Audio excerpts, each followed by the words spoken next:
This is a Headgum podcast. My daughter Ivanka has been treated so unfairly by @Nordstrom. She is a great person, always pushing me to do the right thing. Terrible.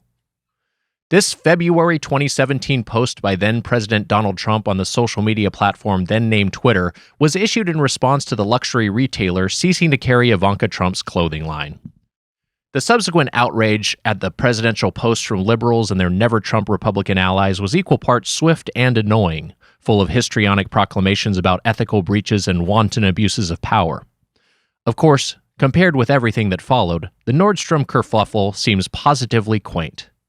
But it speaks to the high wire act necessitated by a high-end department store that caters to a moneyed clientele while also advocating at least symbolically progressive values. Founded as a Seattle shoe store by namesake John W. Nordstrom in 1901, over the decades, the retailer expanded locations and incrementally added clothing and other goods, until, in 1980, it opened a cafe to cater to captive shoppers.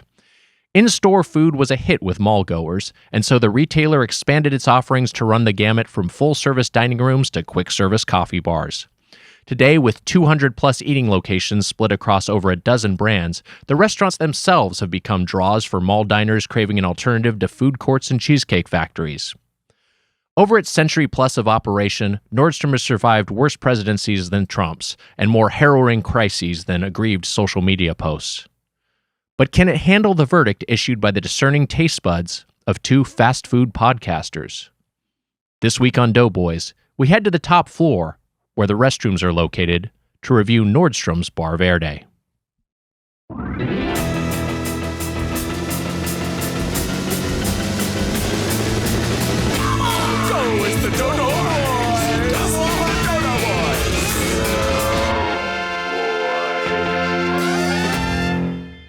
Welcome to Doughboys, the podcast about chain restaurants. I'm Nick Wiger, along with my co-host, Tour de Ranch winner Lance Parmesan, the Spoon Man Mike Mitchell. Tour de Ranch. Like Tour de France. Yeah, I know, I got it. Lance Parmesan, like Lance Armstrong, I suppose. Here's a fun little roast to celebrate Mitch's new bicycle commute, which you've been doing periodically. Parmesan. Yeah, thanks for the periodically. Parmesan, well, you didn't do it today. Parmesan kind of sounds... I did not do it today. Parmesan kind of sounds like Armstrong, I guess. Thanks, Max.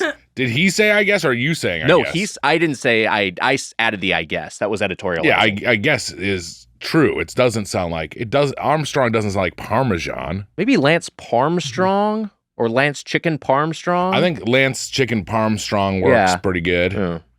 I don't know. Lance Parmesan is strange. Lance Parmesan is a little, because you lose the strong. Yeah. Yeah. You need the strong. You need the strong. Yeah. We all need to live strong. Hey, you know what? I'm not throwing any stones at Lance Armstrong. I'm glad he used steroids or whatever he was using. I'm pro good for him. PEDs. Good for him. Yeah, I think he was probably like, he was like a bully to reporters was the issue, right? Like he was kind of an asshole about it. To reporters? I think so. Who cares? Roasted care about that? I don't give a shit. Roastedbirdfuck.com. How much of a bully? Was he like shoving reporters into lockers at the Tour de France? No, I think he was just like he was like lying and being an asshole. I don't know if it was just reporters. I think he was just kind of like generally like shitty about it. But I peripherally follow the Tour de France. I used to watch it a lot because my dad's a cyclist and he was really into it. It's a very exciting event.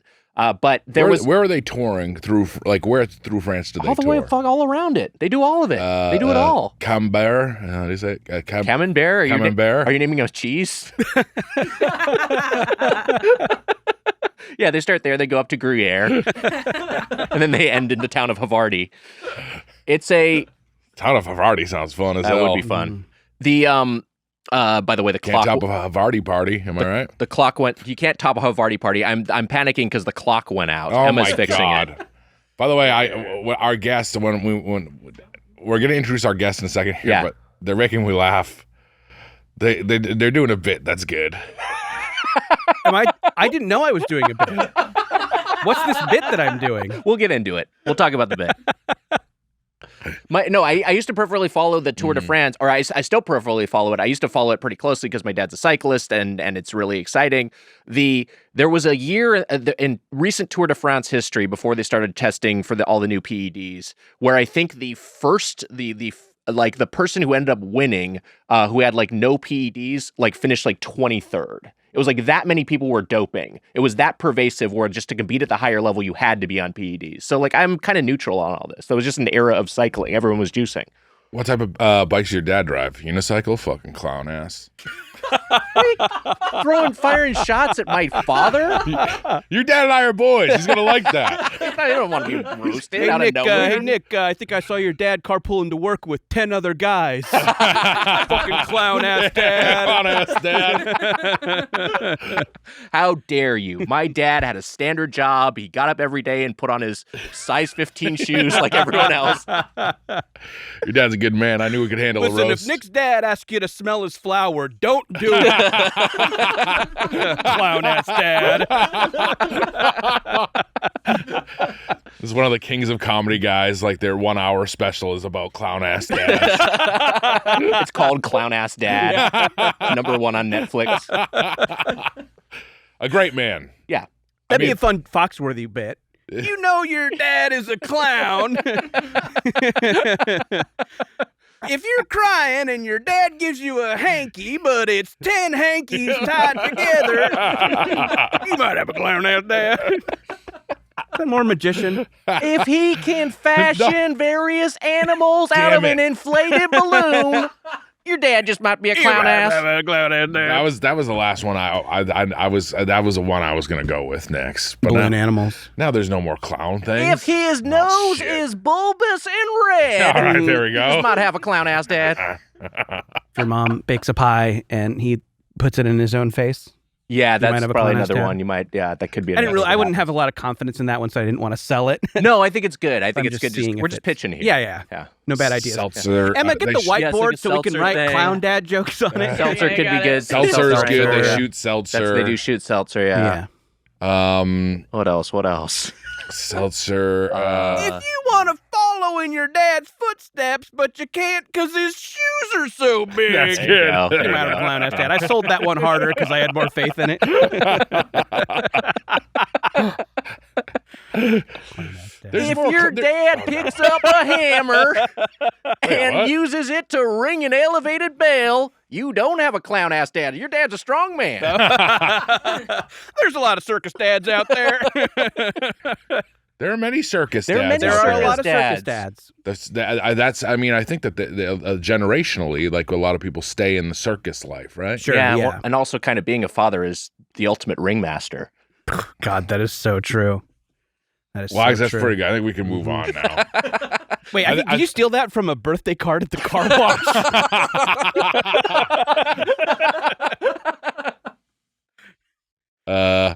If you're, No, do it. if your dad is good friends with Ronald, oh God, this sucks. Ronald McDonald. Mm-hmm. That one would have worked if you just had some confidence behind it. Well, I don't know. I mean, Ronald has non-clown friends. Oh, that's true. Yeah, that's Like, kind all a- of the Ronald's logic friends makes are sense. clowns. Yeah, that would make your dad. That would be like the Grimace or, Yeah. Mayor McCheese or something. What the fuck? Hold on, I'm gonna get one before we end. Here. I got it. Okay. Yeah, okay. Do you want to do it now or do you want to like save it? No, I got it right now. Okay, great. If you come to the dinner table and you got pink peanuts on your plate, you might have a clown ass dad. Yeah. What the Okay. fuck? Yeah. Uh-huh. That could work. That Like could that's work. the meal he's making is circus Circus peanuts, the peanuts. snack. Yeah. I kind of get it. It's a little bit of an A to C, but I can maybe as a later beat. If he teaches the family dog to walk on a little ball. That's good. That's pretty I like good. that one. Yeah. But can't that be the circus man? The ringmaster? Isn't that the Yeah, ringmaster? Yeah, that's the kind of a ringmaster general might do that, circus yeah. thing. I'm sorry. That's what's heavy. Man, I'm sorry I was hard on you. These are tough. Yeah, I you didn't- run out of clown specifics sooner than you think. It's Sure. Like, you get the seltzer, you get the flour, you get the pie in the face, you get the bunch of That's why I went to handkerchiefs. Ronald. He's a clown. Right. Where do you see that kind of classic clown these days? Because I feel like Cirque du Soleil has been the primary clown for probably 20 years, right? But Yeah, is that's a different nose sort of clown. honking. That's like an artier sort of like. But I think stuff that is beneath the them. main clown. That's the now, main is it clown. not? I That's think the primary that's the clown. primary clown. But yeah, where do Yeah. you see just a bozo ass Yes, bozo? right. The Wiger residence. Fucking Mr. Wiger. He's back! All right, Mitch, play your drop. Oh, Emma hit him with a drop.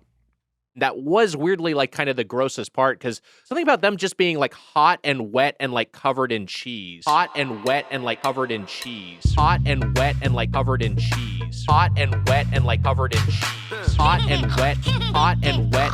Hot and wet and like covered in cheese. Hot and wet and like covered in cheese. Hot and wet and like covered in cheese. That was good. Hot and wet and like hot and wet and like hot and wet and like covered in cheese.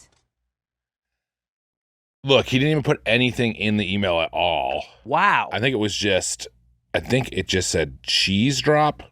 So subject line and then empty body. You can tell who it is. It's Finky. Wow, Finky. Good work from he has Finky. a signature like a serial killer. You can tell he signs all his drops. There it is. Pronounced Finky. Oh, there you go. Okay. Thanks, Finky. I'm always fascinated when our droppers, our drop curators, find rhythm where rhythm did not exist. They're sort of like, okay, I guess the way I said that had like a little bit of a. Music's all around us. Jordan, that's a great point. Music's all around us. Drops at birdfuck.com. What is the way that the McDonald's one? If your dad lives at McDonald's, you might have a clown ass dad.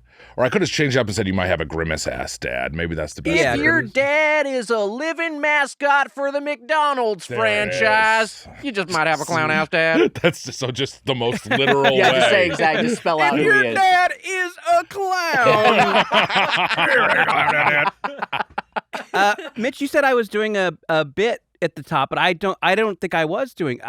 I was not conscious of doing it. Let me introduce our guest so we can get into it. You're messing with me. I'm not messing with you. I would never. Returning to the show, one of our favorite guests, one of our favorite human beings, comedy writer and podcaster from Jordan Jesse Go and Free with Ads. You can pre-order his new graphic novel, Youth Group, right there on the table, out July 16th, so pre-order it now. Jordan Morris. Jordan, thanks so much for being here. Hi, thanks so much for having me. I don't know. You're wearing the headphones. Oh, the headphones. So we don't need the headphones for today, so yeah, it's optional.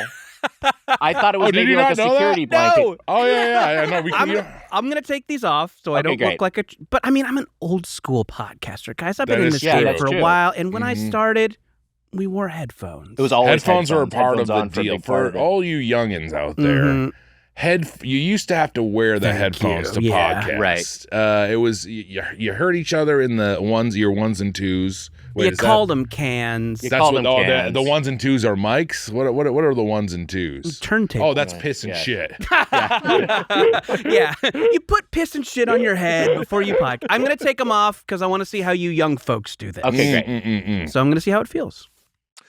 Jordan, the graphic novel is Youth Group. This is out soon, but I want to give you a chance to talk about it later. But please tell people about it and what they should expect. Youth Group. It is a YA horror comedy from me and a great artist named Bowen McGurdy, whose work maybe you know from a great series called Spectre Inspectors. Okay. And it is about teenage exorcists. It's kind of got Shaun of the Dead vibes. It's got Buffy the Vampire Slayer vibes. I grew up in one of these like goofy ass youth groups where like the youth pastor sits backwards on the chair and he's got tattoo sleeves and he like wants to rap with you about a pretty cool guy named JC. It was pretty punk rock if you ask me. Sounds pretty cool. The Wags and I. Yeah. I'm into it. Oh yeah. I grew up in one of these things and always kind of wanted to write about them. And I did this kind of horror comedy version of it. Did either of y'all ever go to one of those? Did either of you go to like the cool youth group with the teens? Well, like you, I'm from Southern California. You're from the OC. I'm from the Long Beach area. But there was a lot of intermingling, and I spent a lot of time in Orange County. And there is like, a lot of evangelicals in Orange County. Right. There's a very large Christian, very large conservative population. For a long time, it was like a red county. But my experience is less with that. We were Episcopalian, so we did go to church, but we did end up going to some punk shows, some free punk shows that were at a church. That's how they got me. Yes, yeah. Punk show in the basement of the church. Right, and it was like we were going consistently, and because they would have a punk band play, and then a pastor would come out and talk to you. Right. And then they realized that everyone left after the punk band, so they'd have the pastor come out first, and then open for the punk band, and then so we just stopped going at that point. Yeah. Like, I don't want to sit through this fucking sermon to, But he was like watch wearing MXPX or whatever. Yeah. God, that's the exact band. Yeah. Yes, MXPX. Maybe if you squint, they're Green Day. Yes, if you squint, these guys are Green Day. But the youth pastor was always like, he's wearing like board shorts. Right, yes. Like, this guy's not like my granddad's preacher. This is a cool guy who gets me. But Mitch, did you have these? No, I did not have. This is an interesting. I mean, I was born into Catholicism, I guess, is like kind of the. But were they trying to trick you into like religion a little bit? A little bit. It was But kind were of your like families religious too, or no? We were kind of like occasional, like Christmas and Easter Christians. Yeah. But then, like, the cool kids at my school, like, I mean, they were kind of part of it. They're like, hey, we do this cool thing on Sundays, and then we go to this, like, building. I guess you could call it a church, and we just talk about teen problems. right. Oh man. And usually, like, you had a crush on somebody who asked, and you thought that was a way to get to know them. Sure, yeah. And then, couple that with the occasional low-cost punk show, and you're in. Yeah. Weirdly, none of that stuff kind of at all. Like, I'm sure that some of that existed, but specifically for Catholicism, it was like boring, old. Yeah. Catholics don't like care about being cool in the same way. Right. No, yeah. Yeah, I think for the kind of the younger Christians, or like we're gonna try to convert people. Right. There's a little bit more of like, okay, we gotta have some way in for this. And I think because there's existing at the time a thriving punk/ska scene, ska punk scene in Orange County that that kind of became the on ramp. Mm-hmm. Catholics just like they go to church and then they act like they don't do anything. Like they don't follow any. It's like, it's very much like, the Godfather. They all go to church. Those freaking hypocrites. Yeah. Pisses me off so much. Don Corleone, Don Vito, all these guys, they're all fucking hypocrites. If those guys would have seen a ska punk band in 1995, nobody would have killed nobody. Yeah. Michael Corleone is a hypocrite. Right. Sonny Corleone is a hypocrite. Hypocrite, yeah. Sure. Fredo, even Fredo's a hypocrite, yeah. And none of them saw Five Iron Frenzy.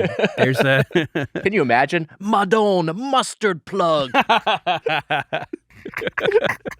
These are great references, by the way.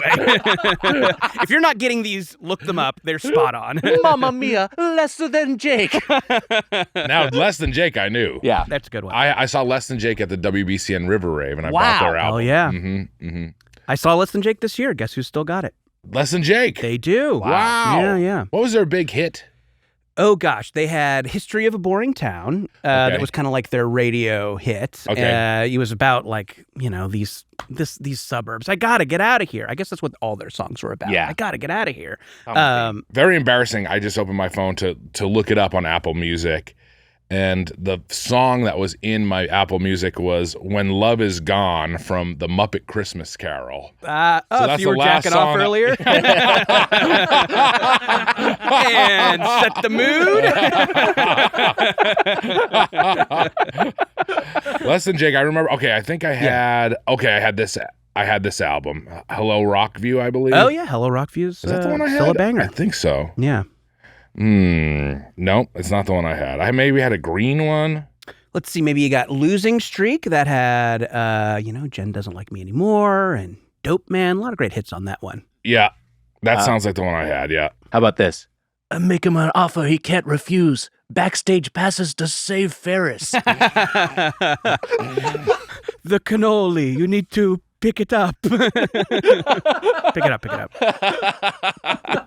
Man, this is a weird experience because I was like, oh, I have this album, and I'm looking at the song titles, and I'm like, I do not know any of the titles of these songs, but I'm sure if I heard the song, it would probably the nostalgia would come flooding back. It's like something you listen to in like your friend's car. And, Yeah. Losing Streak. That's the album that I had. Yeah. I want to talk about a little bit about you becoming a beard guy, because this is a thing I've known you for a while. Godfather. Anyway. That's good. Anyway, yeah, that is sorry. good. Wait, what? Oh. No, I'm glad we went back to it. Is this better than the clown thing? I think so. They're both good. More relatable, certainly. We'll rank the riffs at the end of the episode. We're going to rank the riffs? Yeah, we'll do it. Oh, no. My McDonald's riff's gonna be pretty low. I could get Wags to bomb somehow before then. It'll happen. Jordan, we've known you I've known you for a long time. You have mostly been a clean shaven guy. Right. You've become a full on beard guy. Yeah, like this is my first beard. If you're watching this on the video, you can see this beard that I have now, which is my first beard ever. Which It's is a very really impressive for your full, first beard. Thank Yeah, you. it's It's a nice of really you to say. impressive beard. Thank you. Like Nice someone's of like, you it's to my say. first beard. They got one puby hair coming out. Right, You know what I mean? yes. Like Right. that's usually what happens. This looks like you're a beard man. Yeah, I can't grow a beard like that. It looks great. Yeah, I think I was, I never grew one just because it itched me so much. I'm an Sure. itchy guy. I'm kind of, I like softer fabrics. I'm kind of sensitive to. I get that. Yeah. So I never grew a beard. I always would, shave it off as soon as it got itchy. But then I'm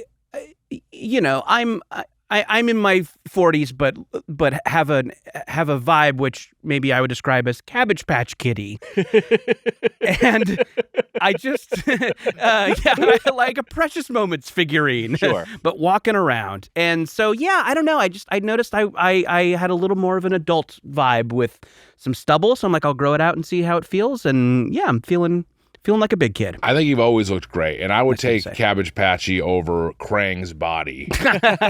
That's more of what I have.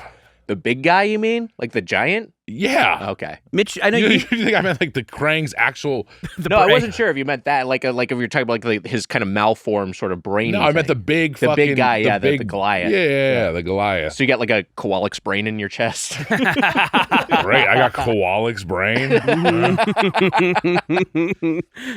Mitch, you've been a beard guy for as long as I've known you. Do you have like products and grooming and ritual stuff that you do to it? You know what's funny is that I do not, but I have. What is the thing in my head? It's a rabbit, but I believe that is a masturbation. I believe that's a. That's a popular a vibrator. vibrator. Yeah, that's right. Yeah. It is called. So you rub the vibrator on the. and the hair just Yes. falls out. I mean, what is the beard but the clit of the face?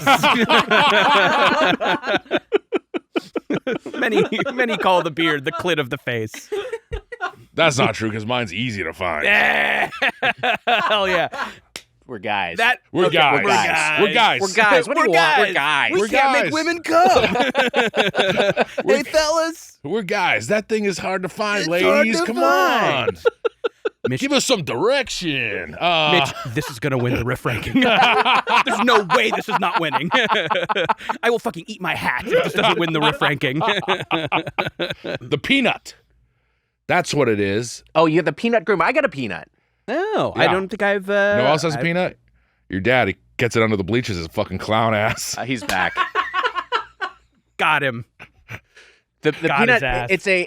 It's. I think the brand is Wall. Okay. It's a little That's beard, right. beard groomer, Mhm. and I use it if I don't have time to fully shave. I'll just do like a quick Wags, I do the same thing. The peanut, you got to get the peanut. But the thing I about got to get the peanut. The peanut is also so go ahead. No, I was just gonna say it's a plug-in. Yeah. Yeah. And yes. that's the big thing. You get better power from the plug-in versus Okay. the wireless, even though it's a little bit more cumbersome. You got to go all in. It's like a vacuum. Like trying to do the cordless vacuum, it just doesn't work. Promo code Doughboys?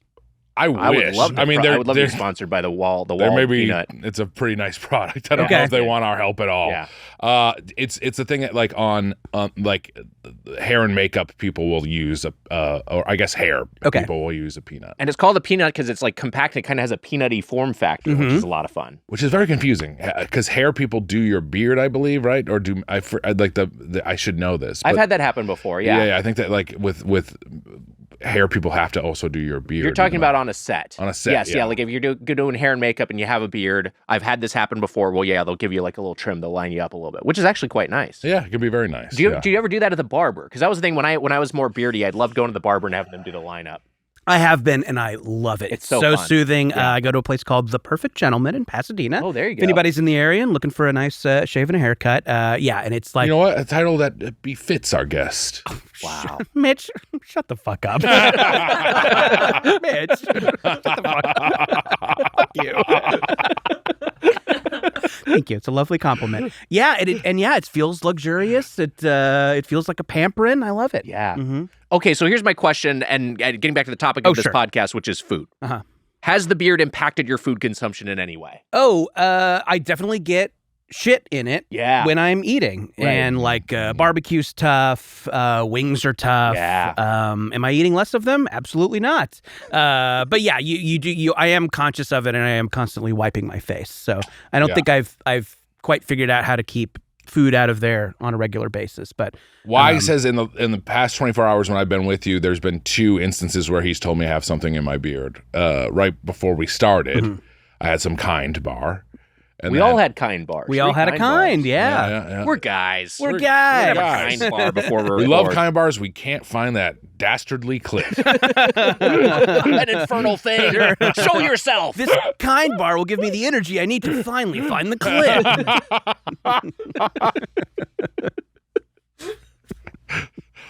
Your dad's still listening to this episode, I guess.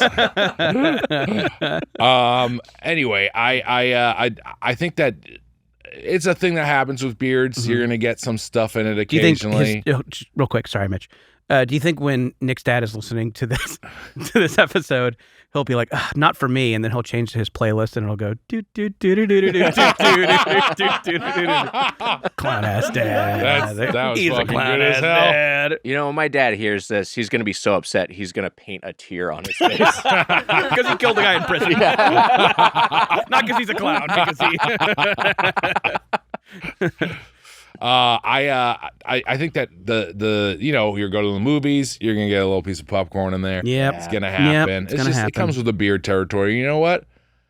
Everyone out there, if your friend's got a beard, they got something in it, just tell them. Tell them. Yeah, rip it off. tell your friend. It's easy. Yeah, it's easy. for sure. No, it's easy to mistake. What's the phrase? It's something like politeness for kindness, where you think you're being polite by not saying something, but it's kinder to be like, hey, you do have some shit on your face. Like, take care of that. I'll do that to anybody. I'm horrified to see. I was nervous about you for a second. I had a weird thing where I got I had like something just caught in my throat for a second, like a little gop of spit or something. Yeah, you ever have that happen? A little frog in your yeah, a throat, little as they momentary say? frog. Little Kind residue, maybe. Oh boy, hope not. Yeah. I haven't.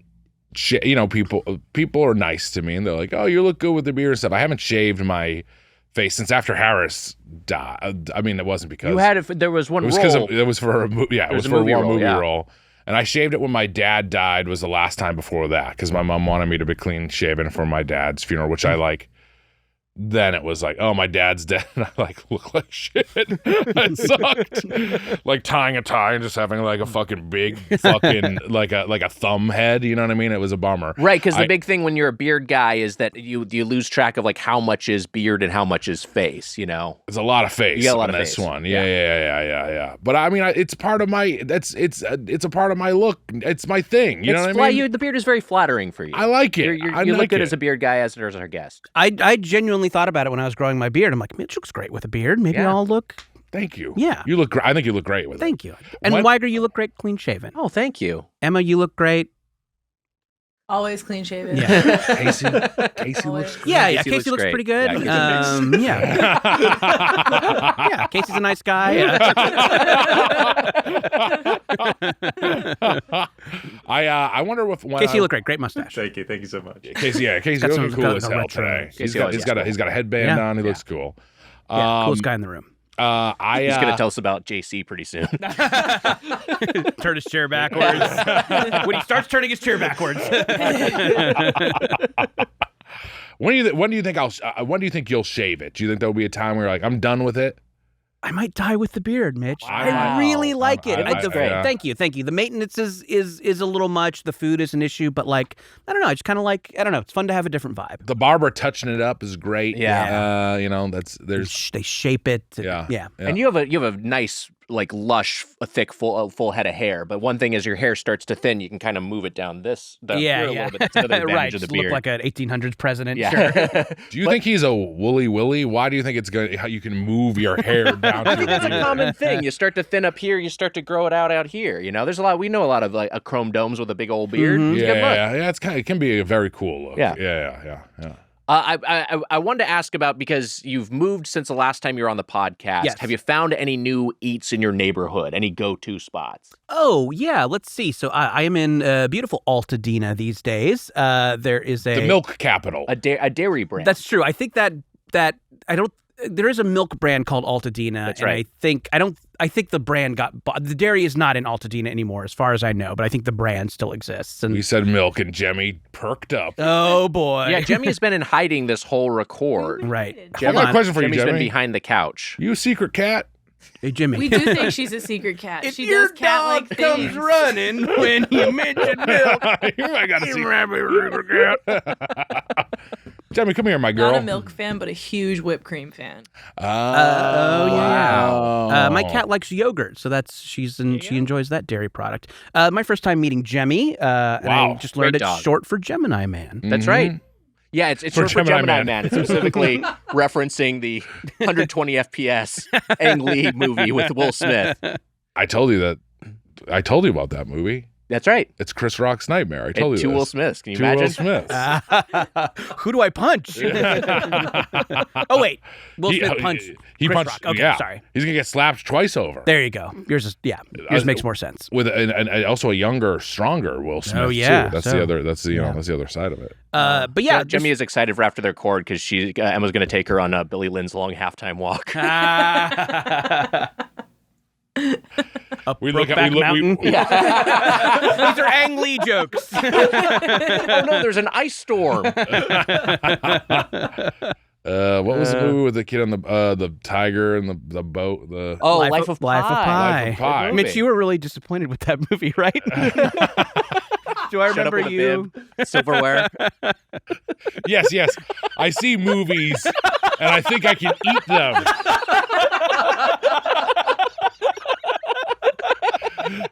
I'm gonna do fried green tomatoes as well. And Licking your lips. Mm-hmm. Woody Allen's Bananas. I actually would never go to No, that. of course I would not. never go. He made Bananas, right? He did, yeah. Bananas. What other food name movies? Right. Casey's gonna start. Sausage He's chomping at the Party. bit Cloudy over with a there. Chance of Meatballs. Oh, there you Chance go. of Oh wow! Meatballs, Yeah, sure. yeah, that's a good one. Yeah. I did There's not. also just Meatballs. Oh yeah. yeah. Meatballs. Bill Murray. Yeah, corny Bill Murray movie. What was the movie that you just said where I was hungry? Life of Pi. That's right. Right. I don't know. There could be some sort of House of Pies thing there on the Jemmy Walk or something. Oh yeah, Yeah, sure. right, Stop yeah. by There's some way. the Maybe house, also of, like the the- House of Life of Pi. There could be like a callback to the clown dad thing earlier because of pie. Yeah, right. that would work Yeah, great. yeah, yeah. That would work great. Yeah. Life of Pi, yeah, clown ass that. Look, Okay. these aren't official bits, so they can't go into the rankings. Just to let you know. We're just discussing. Yeah, we're like them. hashing Yeah, it out. Yeah, You're we're seeing hashing how the them out. sausage is made. Yeah. If you're a process nerd, you're loving this. All you process nerds, I hope you're having a blast this episode. trying Life to of see- Pi, I actually liked Wiger. Yeah, good movie. If we were watching Emma give the long halftime walk, they'd probably look kind of strange because it's It's in Billy Vision. It's in Billy Vision. Oh, yeah, yeah. 120 sure. FPS. I saw 120 FPS presentation of that. It was really strange. It's a truly strange theatrical I've experience. never seen Billy Lynn's halftime walk. How is it? Is it decent? It's okay. Yeah. It's a strange movie. It is a very strange movie. Yeah, clearly like made by a master filmmaker, Yes. but like a weird movie. But yeah, maybe worth watching, I think. Yeah. I'm trying to get context for whether Altadena, California is the source of the Altadena dairy, and I think it is, but I can't get confirmation. Unclear. I will say though, speaking of pie, that area has a great little local burger joint that's been there forever called Pie and Burger. That's right, Pie and Burger. Pie and Burger's a Mhm, legendary mhm. spot. Definitely, if you're not in LA and you're here visiting, Pie and Burger would be a great stop. Yeah, unchanged since 1972 or whatever. I Great was burgers, arguing great with some pie. people What a recently brand. about. I love Pie and Burger. We brought it up, Yeah, we I talked believe, about on the Pie and Burger. podcast before, Yeah. but I love it. And then some people were telling me it was overrated recently, and Not Yeah. true. Not It's true. good. Yeah. I think that's it's maybe a hot take. pretty petty, but you get a great slice of pie, you get a great classic American burger. That's where I wanted to go for Memorial Day, but you know what? We went to a restaurant instead together. I'm not trying to transition over to this right now, No, Alex, that was but, seamless. But this is where we went yesterday. Where we are on the clock, it's about time to transition anyway. So, yeah, I was going to ask generally about mall dining, but we'll get into it because we're talking about Bar Verde this week. Now, Bar Verde is a restaurant that's inside of Nordstrom's. There are, I think, apparently 200 in-store restaurant locations across the 400 Nordstrom department store locations. Nordstrom, the department store, was founded in 1901 as a shoe store by Swedish immigrant John W. Nordstrom and his partner Carl F. Wallen.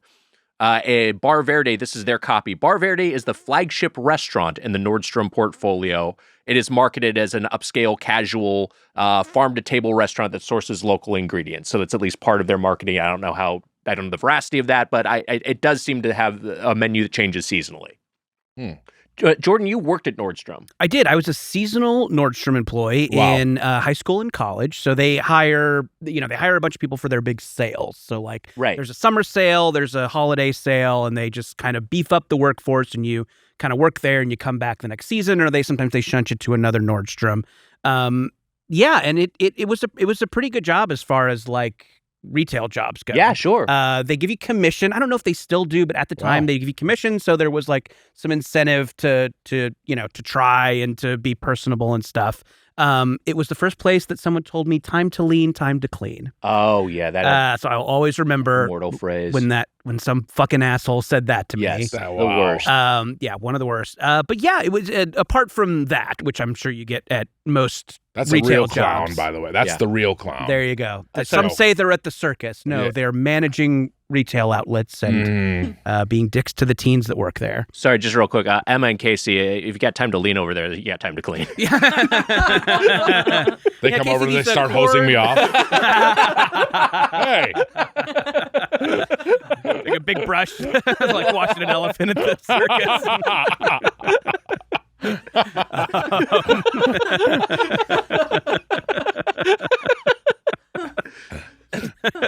Did you work in any particular department? I did. I worked in kids wear boys. Okay. So a lot of. Did you see why? Mitch, I got right Mitch, do you want to do it or should I do one? Please go ahead. Sure. Then you can do yours. I worked in kids wear boys. Funny, Nick. In the dressing room, there was a picture of a guy who looked a lot like you, and it said, "Don't let this guy back in." Nick, you would never harm a child. No, of course not. It's No, such a cruel running bit on this show. Yeah. I don't mind it. No, it's okay. It's all in good fun. But yeah, Just don't call my dad a fucking clown anymore. that I'm insulted by. Do you want to do yours? I mean, you would never hurt child, but you did go there often and dress up as a little boy. Hi, Jordan, with the licking a big propeller. lollipop. Yeah. I whipped my shorts. That is a very funny. I mean, you probably saw a lot of boys unhappy to be there. Yeah, that sure. were, a lot of bummed kids. Yeah, and yeah. Sure. Right, I forget about that experience because I like clothes shopping now, but as a kid, your and our parents are doing their best. They're just trying to get you to wear something that you could get something you can wear to school and not rip in half. But I remember that thing of dreading clothes shopping with my parents. Totally. It felt both very demeaning and also this is boring. I want to be doing anything else. You know, it's a funny thing of coming up.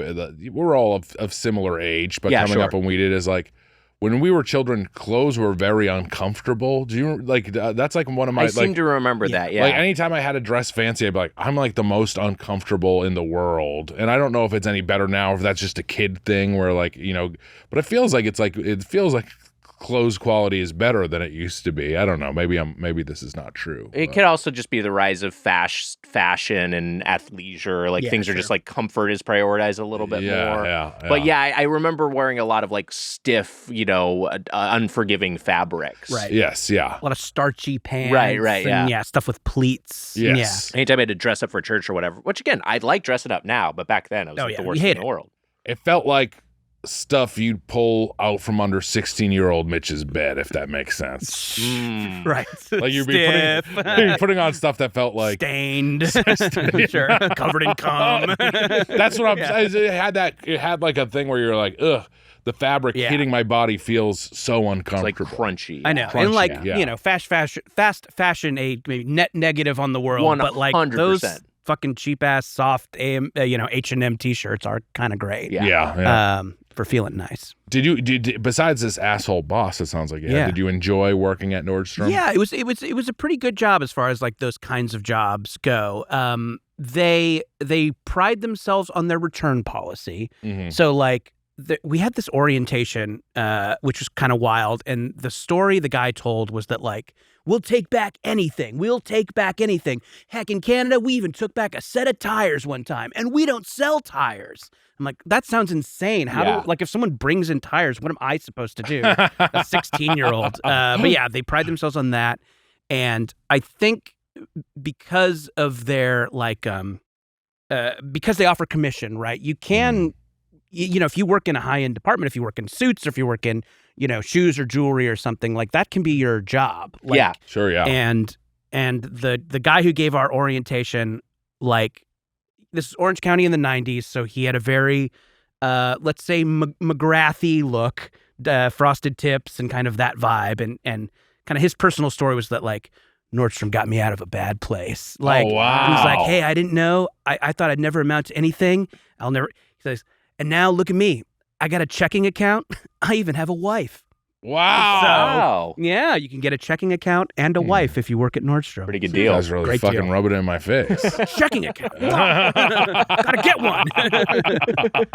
Yeah. I will say I've had the last time I bought a suit was at Nordstrom. Oh, okay, I thought yeah. the service was great, and I'm clearly the worker was on commission, but I never at any point felt like they're trying to get me to buy something just because it's expensive. Yeah. It was that level of service. I was like, oh, I feel like you're being candid with me, which is nice. Yeah, for sure. And helpful. Jemmy is looking Jemmy's for a coming to place to sit. Jemmy's, I think you're gonna move that pink pillow. I think that's the thing. Jemmy Come needs here, girl. some room. Go ahead. come here. Because you can also sit up here between me and Uncle Jordan if you want. Get up there. Come here, baby girl. Want to sit with Wags and Jomo? I like the Oh sound my of that. God, this is so Jomo? fucked up. I don't know what's happened. We love you, Jemmy. There's plenty of room for you. Come on, Jimmy. We'll take you to see the first Hulk movie. Not the Edward Norton one. No, this one's got Eric Bana. It's really good. That's right. That movie rules. I Yeah. like the first Hulk. I mean, I like the Ang Lee Hulk quite a bit. I Yeah. think it's very good. He's an amazing filmmaker. Jamie, come on. Come on, to Uncle Jamie. Mitch. Come Come on, on, Uncle Jamie. Mitch. Just You're pick on a Jemmy. one spot. today. Go ahead. While Jemmy's deciding, Horrifying. Come to Uncle Mitch is like every my niece and anyone. That could be on the poster for a Saw movie. while we're waiting for Jemmy to pick a landing spot, I have my own history with Nordstrom beyond Ooh. that. Years ago when I was on social media, I tweeted, and I don't have the tweet anymore, but it was something like this. The Nintendo DS stood for Dick Suck because it was as fun as getting your dick sucked. 3DS, 3 dick sucks. Then, whoever was running the Nordstrom account favorited it. And then people got mad at the Nordstrom account for favoriting it because it popped up in their tab and they're like, why is Nordstrom liking this tweet? It's hard. It's hard. It's weird to remember those times, but Yes. Twitter was fun for a It was hot good second, for a little wasn't bit. it? There were a It was couple fun for years hot in there. second. Yeah. A very That's too bad. small chunk of its life. Yes. But It was that was you, and you Wags was very good at it. Oh, He God was- bless you. He was yeah. very good. He was a very good Twitter user. I did a fat lot of good. That did me. Casey loves Bar Verde. I do. Yeah. Yes. Yeah. We learned this little bit of Casey. Casey hates Popeyes, loves Nordstrom's Bar Verde. Interesting, Casey. Interesting. Weird takes. Why do weird you like takes Bar all Verde around. so much? Look, I love hanging out at the Americana. It's Sure. Who doesn't? a great mall. Yeah. I love to pop around with my friends at all the bars and restaurants, go see a movie, and Bar Verde is always the starting point for us. We go have a nice little cocktail at You Bar pregame. Verde. You Yeah. pregame at Yeah. Bar Verde. So you're sitting at the bar and you're having a drink up there. Yeah, at the bar, at a table, maybe a couple apps. Yeah, that sure, sort of thing. But you're not doing a proper sit down meal there. That's not that sort of thing. you I typically never do. have. Yeah. No, it's usually just have a nice little cocktail and move to the next spot. Well, we did So go. you hate Popeyes, you love Bar Verde. I'm open to Can a I- better Popeyes experience. Can I guess your favorite percentage number? 1. I think he's a 1%er, Wise. That's what I'm trying to say. Boy. Now that I get that, I like it. Now that I understand it, I think it's good. Someone's getting rich off the Doughboys podcast, and I think it's Casey. Yeah. I don't have a single stare in my head. Yeah. If you're wondering where all the Patreon money went, check Bar Verde. To talk about stairs for a second. Sure, let's. Sure, please. Let's get into it. God forbid a 41-year-old man had a single stair, for fuck's sake. The man can't have a stair. You deserve We want you to have no You deserve stairs till stairs. your death. I'm okay. happy you have stairs. Me too. You got stairs in your place. We don't. You do. We don't have any stairs in our apartment. You in the building. You have stairs. Yeah, an That's apartment true. building we live in, there is a stairwell. Yeah, there's stairs. Okay. You So got Are they more stairs covered than in me. Caviar? This weird Do they thing. go right out to the marina where your yacht is parked? This weird thing where the other half of Doughboys is I'm the rich king, and then the other half of Doughboys is poor Papa Wiger. Does anyone say that? I don't know, but I'm pissed off about it. We do I great. imagined it happened, and now I'm mad. I want more stairs. Yeah. Get more stairs, man. I'm gonna get more stairs. Show him his Yeah. bus. We're very fortunate. You know what? It is true. I did buy stairs for Wally to get up into my bed. That's cute. Yeah. Jemmy could use some right about now. That's right. Come on up between the two uncles, Just Wags staring and Jordan. Jordan down. Go, girl, go Come on up ahead. here, Come Jemmy. visit your we two love uncles. you. We love you. Yes. Gemini. Many pets Yeah. are in Go your ahead. future if you come up here. Your mother is our sister.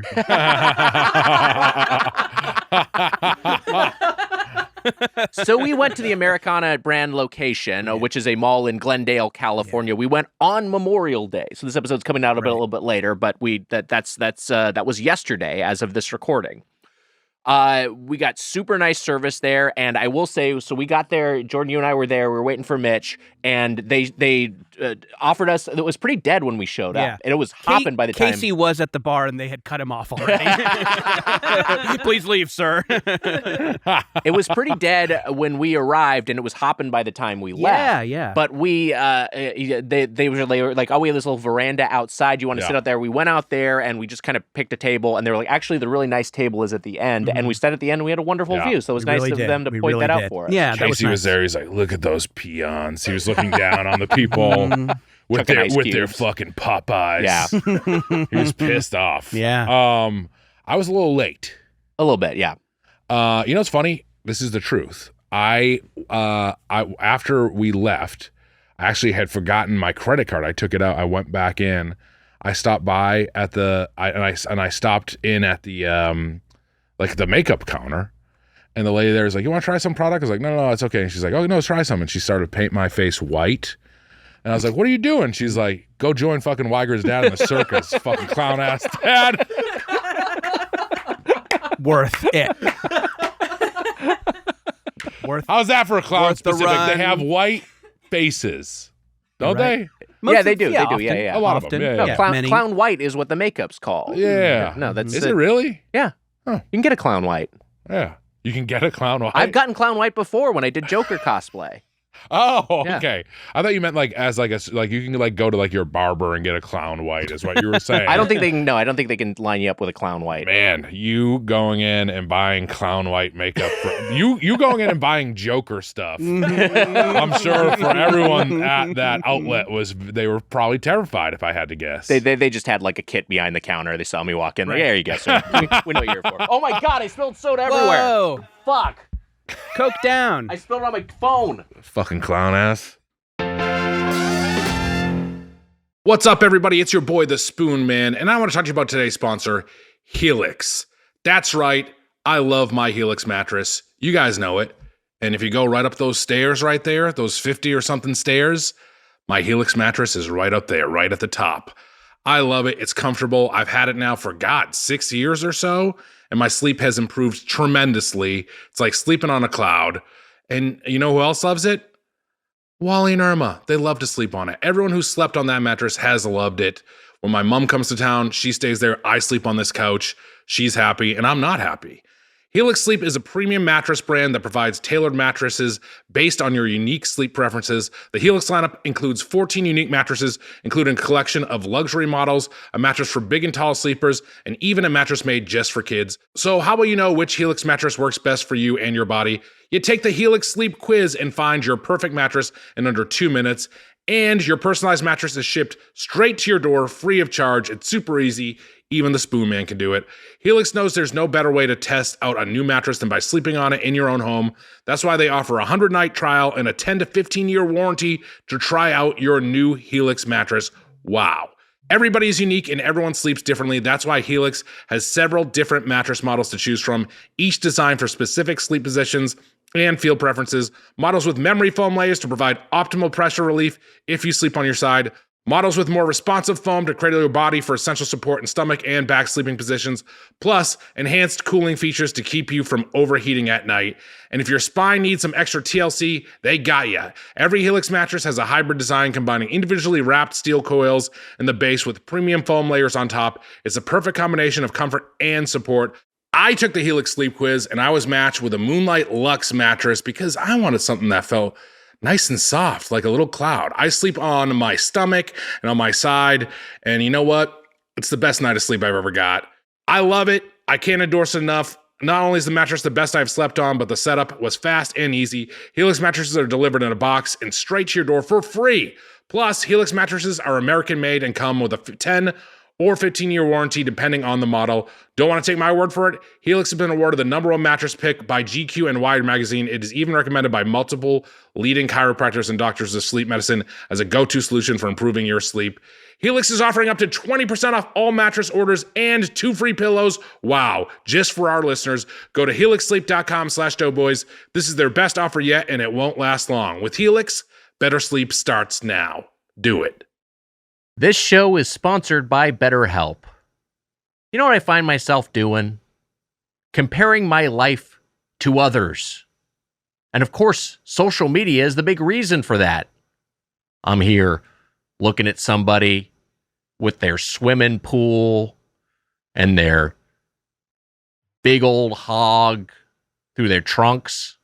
I'm like, I wish I was this guy. But you know what? Comparison is the thief of joy. And it's easy to envy other people's lives. It might look like they have it all together in their Instagram, but in reality, they probably don't. Therapy will help you focus on what you want instead of what others have, so you can start living your best life. Me, I've benefited from therapy, as has Mitch, as have many of my loved ones. And there are broader benefits like learning positive coping skills and how to set boundaries, empowering you to be the best version of yourself. And it's not just for those who have experienced major trauma. So if you're thinking of starting therapy, give BetterHelp a try. It's entirely online, designed to be convenient, flexible, and suited to your schedule. Just fill out a brief questionnaire to get matched with a licensed therapist and switch therapists anytime for no additional charge. Get it off your chest with BetterHelp. Visit betterhelp.com/doughboys today to get 10% off your first month. That's BetterHelp, HELP.com/doughboys. Wags, are you okay? I'm okay. We're back. We had a little spill incident. So I knocked over this Coke Zero over here, this Marvel Coke Zero. Let's be honest here. Wags actually got really pissed at me about the clown dad stuff, and he actually flipped out a little bit. I was fired up. Mm-hmm. And kind of toppled my Coke Zero in a fit of rage. We crossed the line. Okay. We crossed the line. We're crossed the sorry. line. Yeah, it's all right. Yeah. It's all right. But now we know where the line is.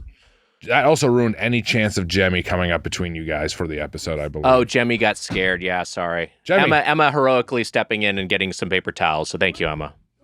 Jemmy bows quite a bit. I like She it. does. Very regal. Come here, Jemmy. Come over here, Jemmy. Come here. Come on. Uncle Mitch. Fucking shit.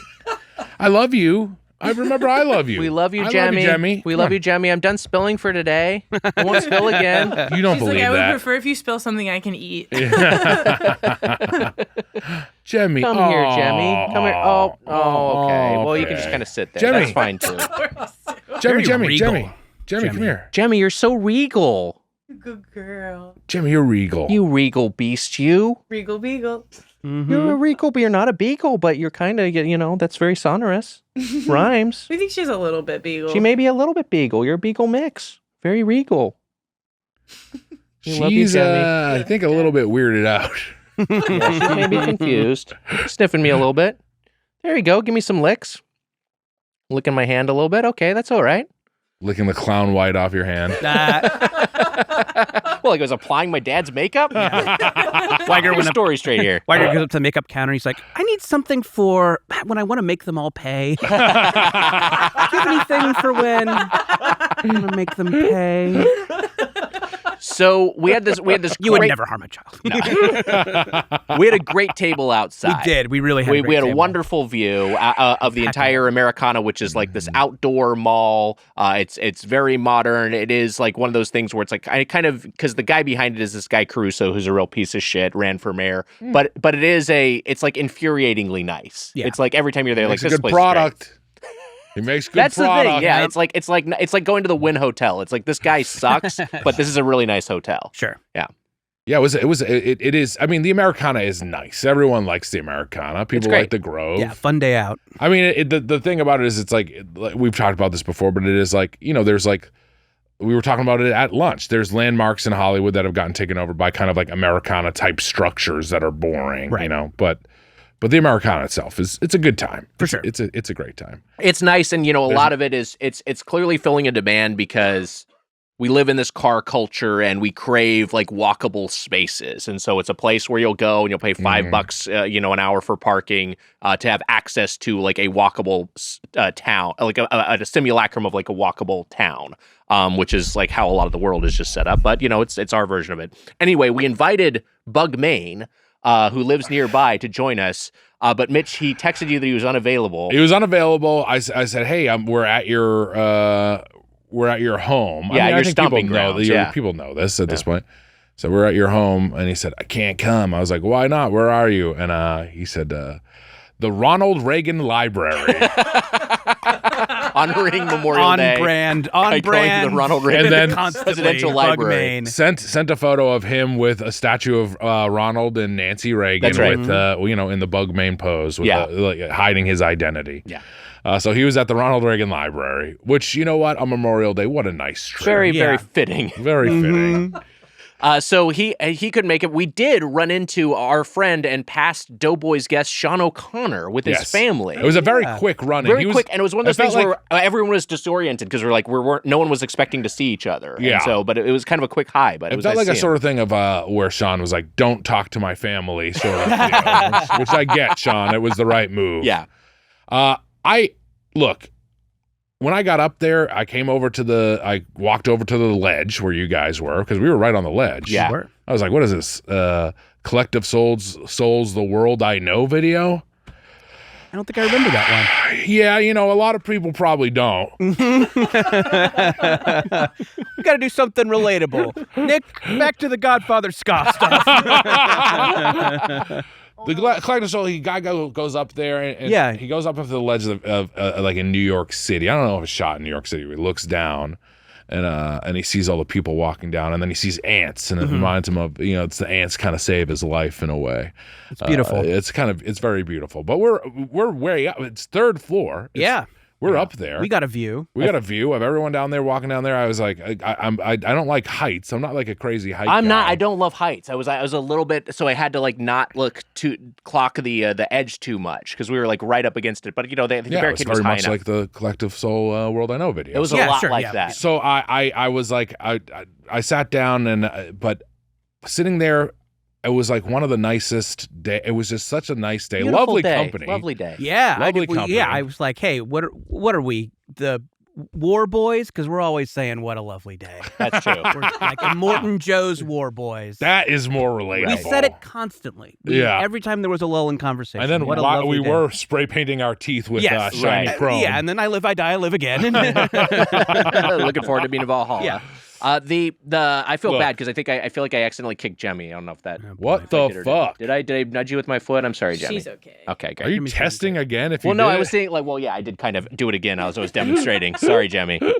She sits under my desk at home, and I regularly forget she's there and readjust my feet right into her face. So she's used to it. She's decided to sleep on the floor instead of getting on this couch, which is a testament to this couch. I think sucks. The couch is a nightmare. The couch sucks. Yeah, it's an Wags is awful with couch. me. The couch sucks. No, we basically draw straws to see who has to sit on the couch, and you're game to do it today. So I was game to do it today. Yeah. I was about 15 minutes late to lunch. Look, I've had a bad streak recently.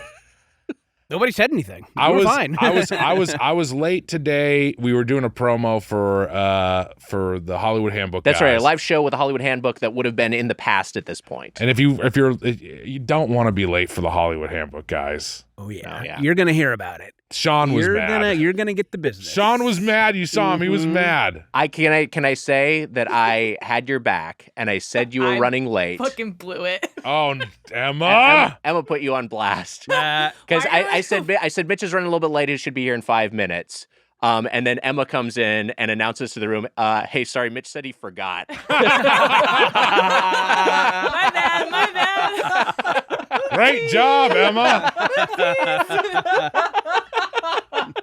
Forgot about that shit. In my mind, I was like, hey, I'm going to be early to Doughboys today. That's what I was thinking. I was like, I'm doing pretty good.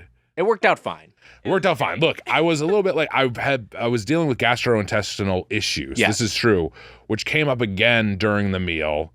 But I'll tell you, gave a nice glimpse into the Nordstrom bathroom, which is pretty fantastic. Love the Nordstrom bathroom. I used both the ground floor one and the top floor bathroom. They were both in great condition. Look, it's one of the best bathrooms we got. I'll take a hotel lobby over a Nordstrom, but in terms of accessible public space, it's a little bit close to public space bathroom, but it is like it does the thing of like if you've ever been to the Delta Lounge. I'm now talking about bougie shit. Yeah. Oh, I'm sounding like Casey. I like He's just like McDonald's sucks, but the Delta Lounge. That's where I like to grab a quick lunch. Delta Sky Club, great bathrooms. Yeah. great. It just has that thing of like individual, full. The wall goes all the way up, and it's just private bathrooms. Floor to ceiling stall doors is ideal. Always that's the clean, dream. nice smelling soaps. Yeah. They do a decent job in there. So I was happy to experience that at least. But I came in there. You guys, you hadn't ordered anything. But I swear I could have sat there all day yesterday. Yeah. I loved it. We had a nice awesome. leisurely meal. We didn't feel rushed at all, even as more tables are going. We had a lovely. You guys lovely had day. some nice. You had Arnold Palmer's. I got one too. They were just. They looked fantastic. It was nice Arnold Palmer. a perfect day. Yeah. It was a great Memorial Day. Yeah, or as I call it, the Nick Wiger. It was a great drink, and we started I off call with it the those. John Gabris.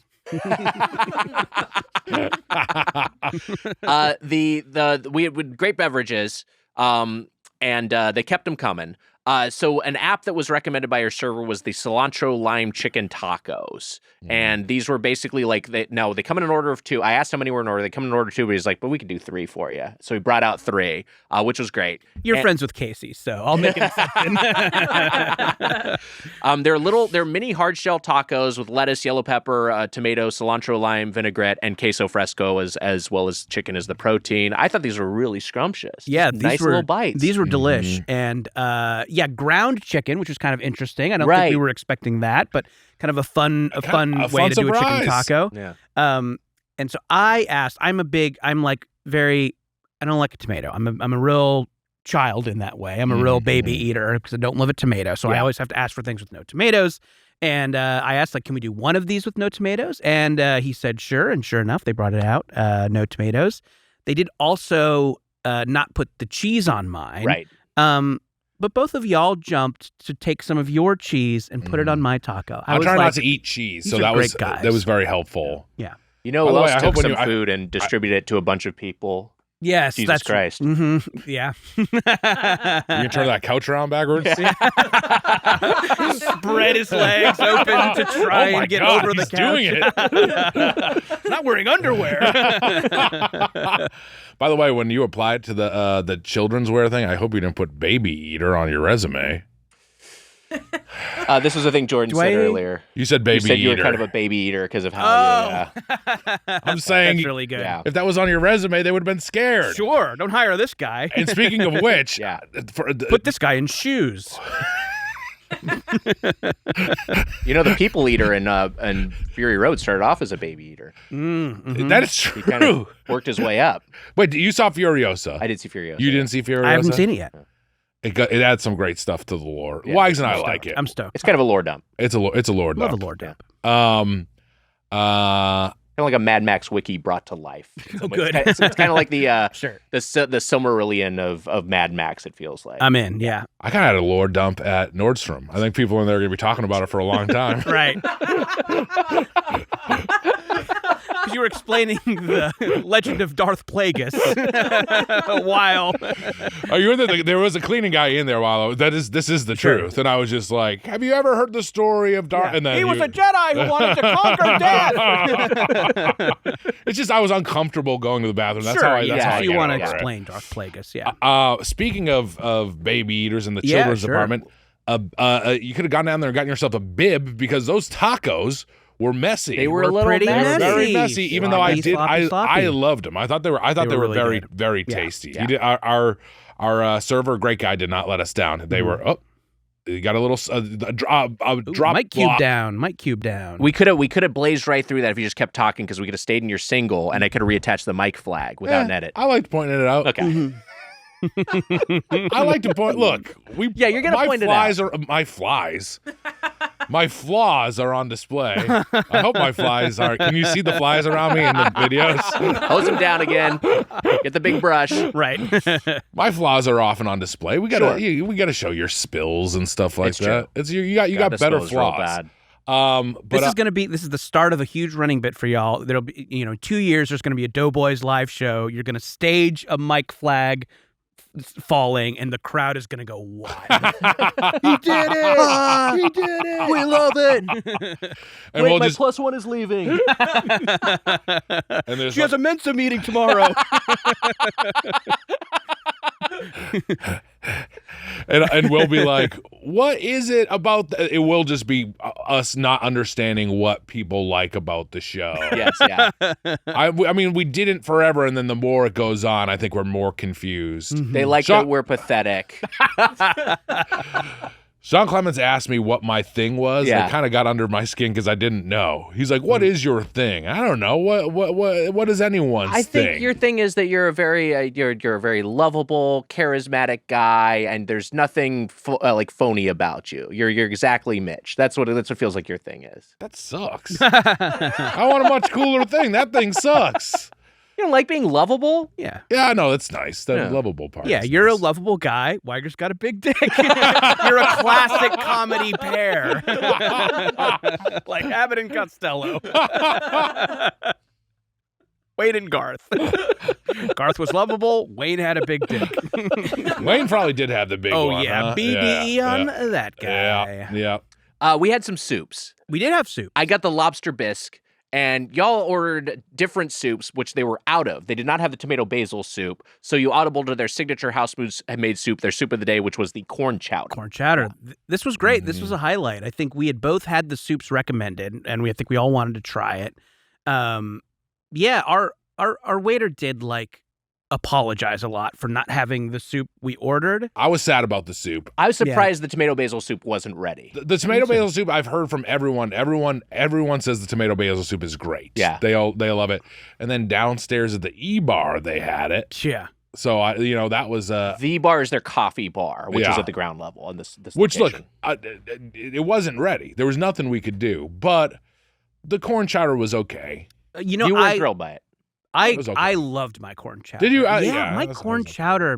Oh no, so not the best thing in the meal, but the corn chowder was really good. I think my opinion changed over the course of the meal, but there was a minute where I was sitting on that veranda eating corn chowder with Yeah. two of the funniest guys ever, and I'm like, Hey, is this a 5? I Is this going to be a fucking 5?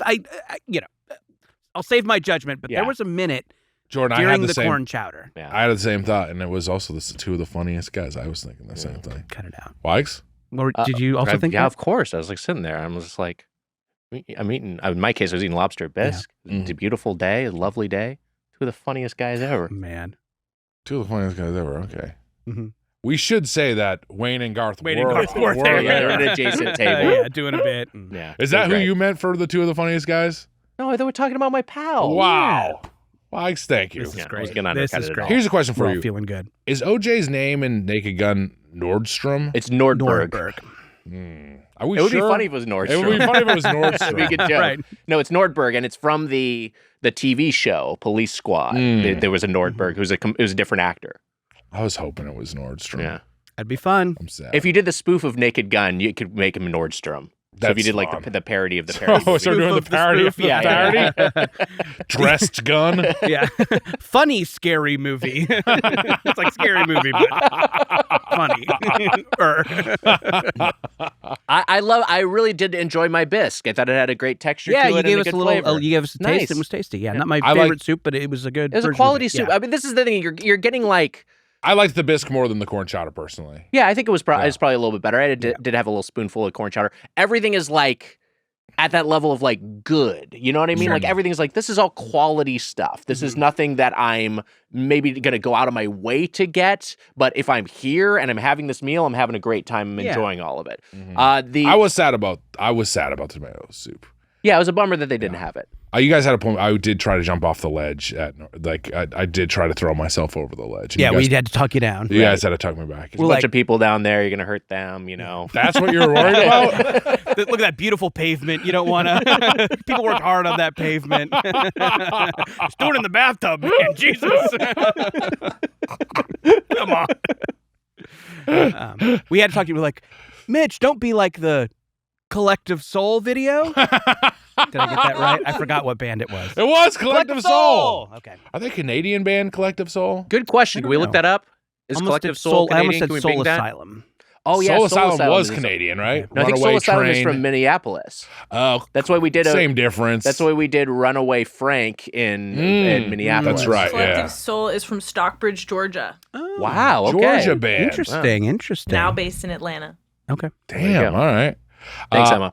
Who would you say, Soul Asylum or Collective Soul? I'm Which more is- of a Soul Asylum guy. Soul Asylum. Okay. I think I don't know if that I could. Yeah, I don't know enough about him to make a call. Soul Asylum, Runaway Train, Runaway Black Train. Gold, another Okay. hit. Maybe Soul Asylum then for me. Yeah. If it moves anybody, the Soul Asylum video, Somebody to Shove was directed by Zack Snyder. Really? Okay. Yeah. All right. Sure. Did not know that was a part of the Snyderverse. I like that. Yeah. The early Snyderverse entry. I was watching Batman vs Superman yesterday after we went back. I watched Batman and Superman was on TV. It was fucking fun as hell. It's good. It's a good movie. The warehouse fight, it was good as It's a hell. great Here's the fight. It's a thing: great you fight. didn't know Doomsday was going to show up. They didn't include Doomsday in the marketing, so It's that true. was big. It was exciting. Yeah. No, it's a good movie. Yeah, it's a good movie. I like the Martha part. Martha. I like the Martha part Martha's too. good. Restore the Snyderverse. I like the Martha part. Yeah. I told agree. you that I worked with the DP on Tomorrow War, and he was That's talk- right. Yeah, and he was like, we liked that part. We all liked we loved that part. Yeah. Whatever. DPs know they got good taste. Exactly. Yeah. We got so for our mains, we all did different things. Now, I got something that was maybe a little bit less exciting, but I was also like, this is the kind of thing I feel like they should do well. I got the honey Dijon Cobb salad, and you can add a protein to this. This is one of their signature items. I got the Alaskan sockeye salmon, baby greens, provolone cheese, bacon, which I asked to be excluded. We'll get back to that. Egg, avocado, heirloom tomatoes, grilled corn, cilantro, honey Dijon dressing. This thing arrived, had bits of bacon distributed all the way through it. Now, look, I don't eat pork. I'm not dogmatic about it, so I wasn't going to be like, I'm not going to send this back and make them make a new salad and everything. So I just was picking out little bits as I was eating. It was a little bit cumbersome. That was a mild frustration. My bigger issue is this salmon was just way overcooked. It was just it felt like a low quality piece of fish, or maybe it had been, was frozen first. And then it was just cooked all the way through, just really, really completely dry and fishy. You gave me a bite of that salmon. Really unpleasant. Yeah. It was a bummer. Yeah. And Yeah, I it like seems a like good piece of that's salmon. something they should nail. They should And nail We that. talked a little bit about this. Like, what do we order here? Like, do we order something kind of decadent, or do we go with what maybe they do best, which I think we all assumed was like, this place probably does iced tea and lunch salads. Like, Yes. this is probably 75% of their business is like people who just need a, healthy-ish lunch while they're shopping and an iced tea. But so yeah, we didn't go that way, but I was bummed to hear that didn't work out. Yeah, well, I think the salad overall though was good. Like it was I actually do like the concept of a honey Dijon Cobb. Like the honey Dijon salad dressing, not too sweet. They didn't take your bacon out though either. That was the combo of the two, right? Yeah, that was the other thing. Like I could have sent it back, but I opted not to. Mm-hmm. Mitch, you got the burger. I mean, fucking Dick Tracy sounding fucking salmon too. Sockeye salmon. Right? It's fucking. What is this? Dick Tracy villain? What is he? What is he? Prune Face's underling? Sure. Sockeye? Is that what's going on? He's in cahoots with Flat Top? Yeah, fuck. He's That's over the there one with, I knew. I knew Flat Top. He's over there with Mumbles and Breathless God, fuck Mahoney. that was the one I knew. Now I don't know anymore. Dick Tracy, guys. And I can't contribute to this bit that's going to win the bit contest. He's friends with No Face. No Face is one, right? The blank, you mean? Fuck. Madonna was in the movie. Madonna. He had a watch, a TV watch. And he doesn't. No, he does. He does. He has a TV watch. That's a big part of Dick Tracy. Is this good to say that he has a TV watch? This is good. Yeah. Anyways, that's sockeye salmon. I don't trust. I don't trust his sockeye. He's probably in cahoots with Lips Manless. God damn it. He knows too many Dick Tracy guys. Honestly, it's gone the other way where he knows too much Dick Tracy stuff. Man, you just rattle off every. I've weirdly seen that movie a bunch. I went and saw that movie in the theaters with my dad, and it is like it's a strange movie. It's weird. Al Pacino, big boy. That's his part. Man. Really good performance. Good fucking memory on Wags. Huh? Jeez Louise. Look, it was Memorial Day, and I said, I want a burger. Yeah. Can't get a pie and burger. You've been eating great. I will give you I've been eating pretty good. You've been eating very pretty clean. good. I'm not drinking sodas. I'm doing all right. And look, for Doughboys, I said that I would eat. I'm not going to go crazy, but I'll eat stuff at Doughboys, and that's fine. So I had the burger there, and it had a little they had little glyphs on the menu near recommended items. Yes. So kind of a nonsensical Nordstrom glyph, and the burger was recommended. It was Memorial Day, and I was like, I'm gonna have a burger this weekend. That's what I said from the start, and I got a burger, but in my mind too, leading up to it, I was just having memories of going to whatever, a museum with my grandma or an aquarium with my grandma, and just having a classic good old American hamburger at whatever fucking food stand there was. I have a very specific memory. I don't even know where it was, whether it was a hospital or a aquarium or something, where I got a burger with my grandma, and I was like, this is just a great burger at a no-name place. And I was like, Nordstrom kind of fills that thing to me of being young and going to the mall and then having lunch with your grandma or something. And then and you know what? I don't know if you tried it, Wags. I think you did try the burger. I did have a bite. It was a solid burger. Great. It was great. It checked that box. I didn't have a bite of the burger. I had some of the fries, which I liked. There was kind of a fun aioli, and I don't think I talked to you about how you liked your burger. I was glad to hear that you liked it. I liked it quite a bit. Yeah. It was a little too much rosemary on the fries, but I liked the fries. Yeah. But the rosemary, you don't need to put rosemary on the fries, I think. We went to this. Nellie took us to this little corner store, and we went to this place called Ronnie's Market. It's on Sunset Boulevard, and it's one of those. Why? This is why. This is what put it in my head. Yeah, but it's the same sort of thing. I mentioned before about Columbia Burger, which is a place my dad used to take me in, and I think in Carson, California, or Gardena, California, I forget where it was. But that was just a little place that had just a classic burger. After Barnum and Bailey's when he was done with work. After they'd taken down the tent. All right, just back off, guys. So we went to, it's just a liquor store, and it just kind of looks kind of weathered and dingy from the outside, but they have hot food inside, and they do a burger at Ronnie's Market, and we got it there. We got that there this past weekend. It was fucking great. It was the platonic ideal of a double cheeseburger, and that's kind of what you were getting with the Nordstrom burger, which is more like the restaurant version as opposed to the counter, the greasy spoon, or the roadside stand version. But what a great memory burger with your dad, a great man again. Yeah. I love your dad. What a great memory of going and getting that burger, and that's what I was like. Oh yeah, when I was a young kid, the idea of going and getting a hamburger with my with my grandma, that was the life. And then getting that burger on that nice Memorial Day afternoon, it was perfect. I actually have I'm just remembering now this really specific memory of going to get Columbia Burgers with my dad, and then we almost got in an accident because his shoe got stuck under the gas pedal. It was scary. But and also the other driver was the blank. And I was like, oh, this makes sense. The blank can't be driving around. For No, he crying can't out loud. see. He can't see anything. Also, the blank is like Madonna. The it's blank is revealed, right? Breathless Mahoney. That's the reveal. Yeah, because it's just Sorry, a villain with spoiler it's alert. it's a mask. It's not actually a featureless face. Man, I saw him. What's his name? Warren Beatty. Warren Beatty. I saw him at Gary Shandling's memorial. Wow. I was at Gary Shandling's memorial. Why? Who knows? But I was there. Fell asleep at the cemetery. What's going on over here? Just wandered over. Is this my funeral?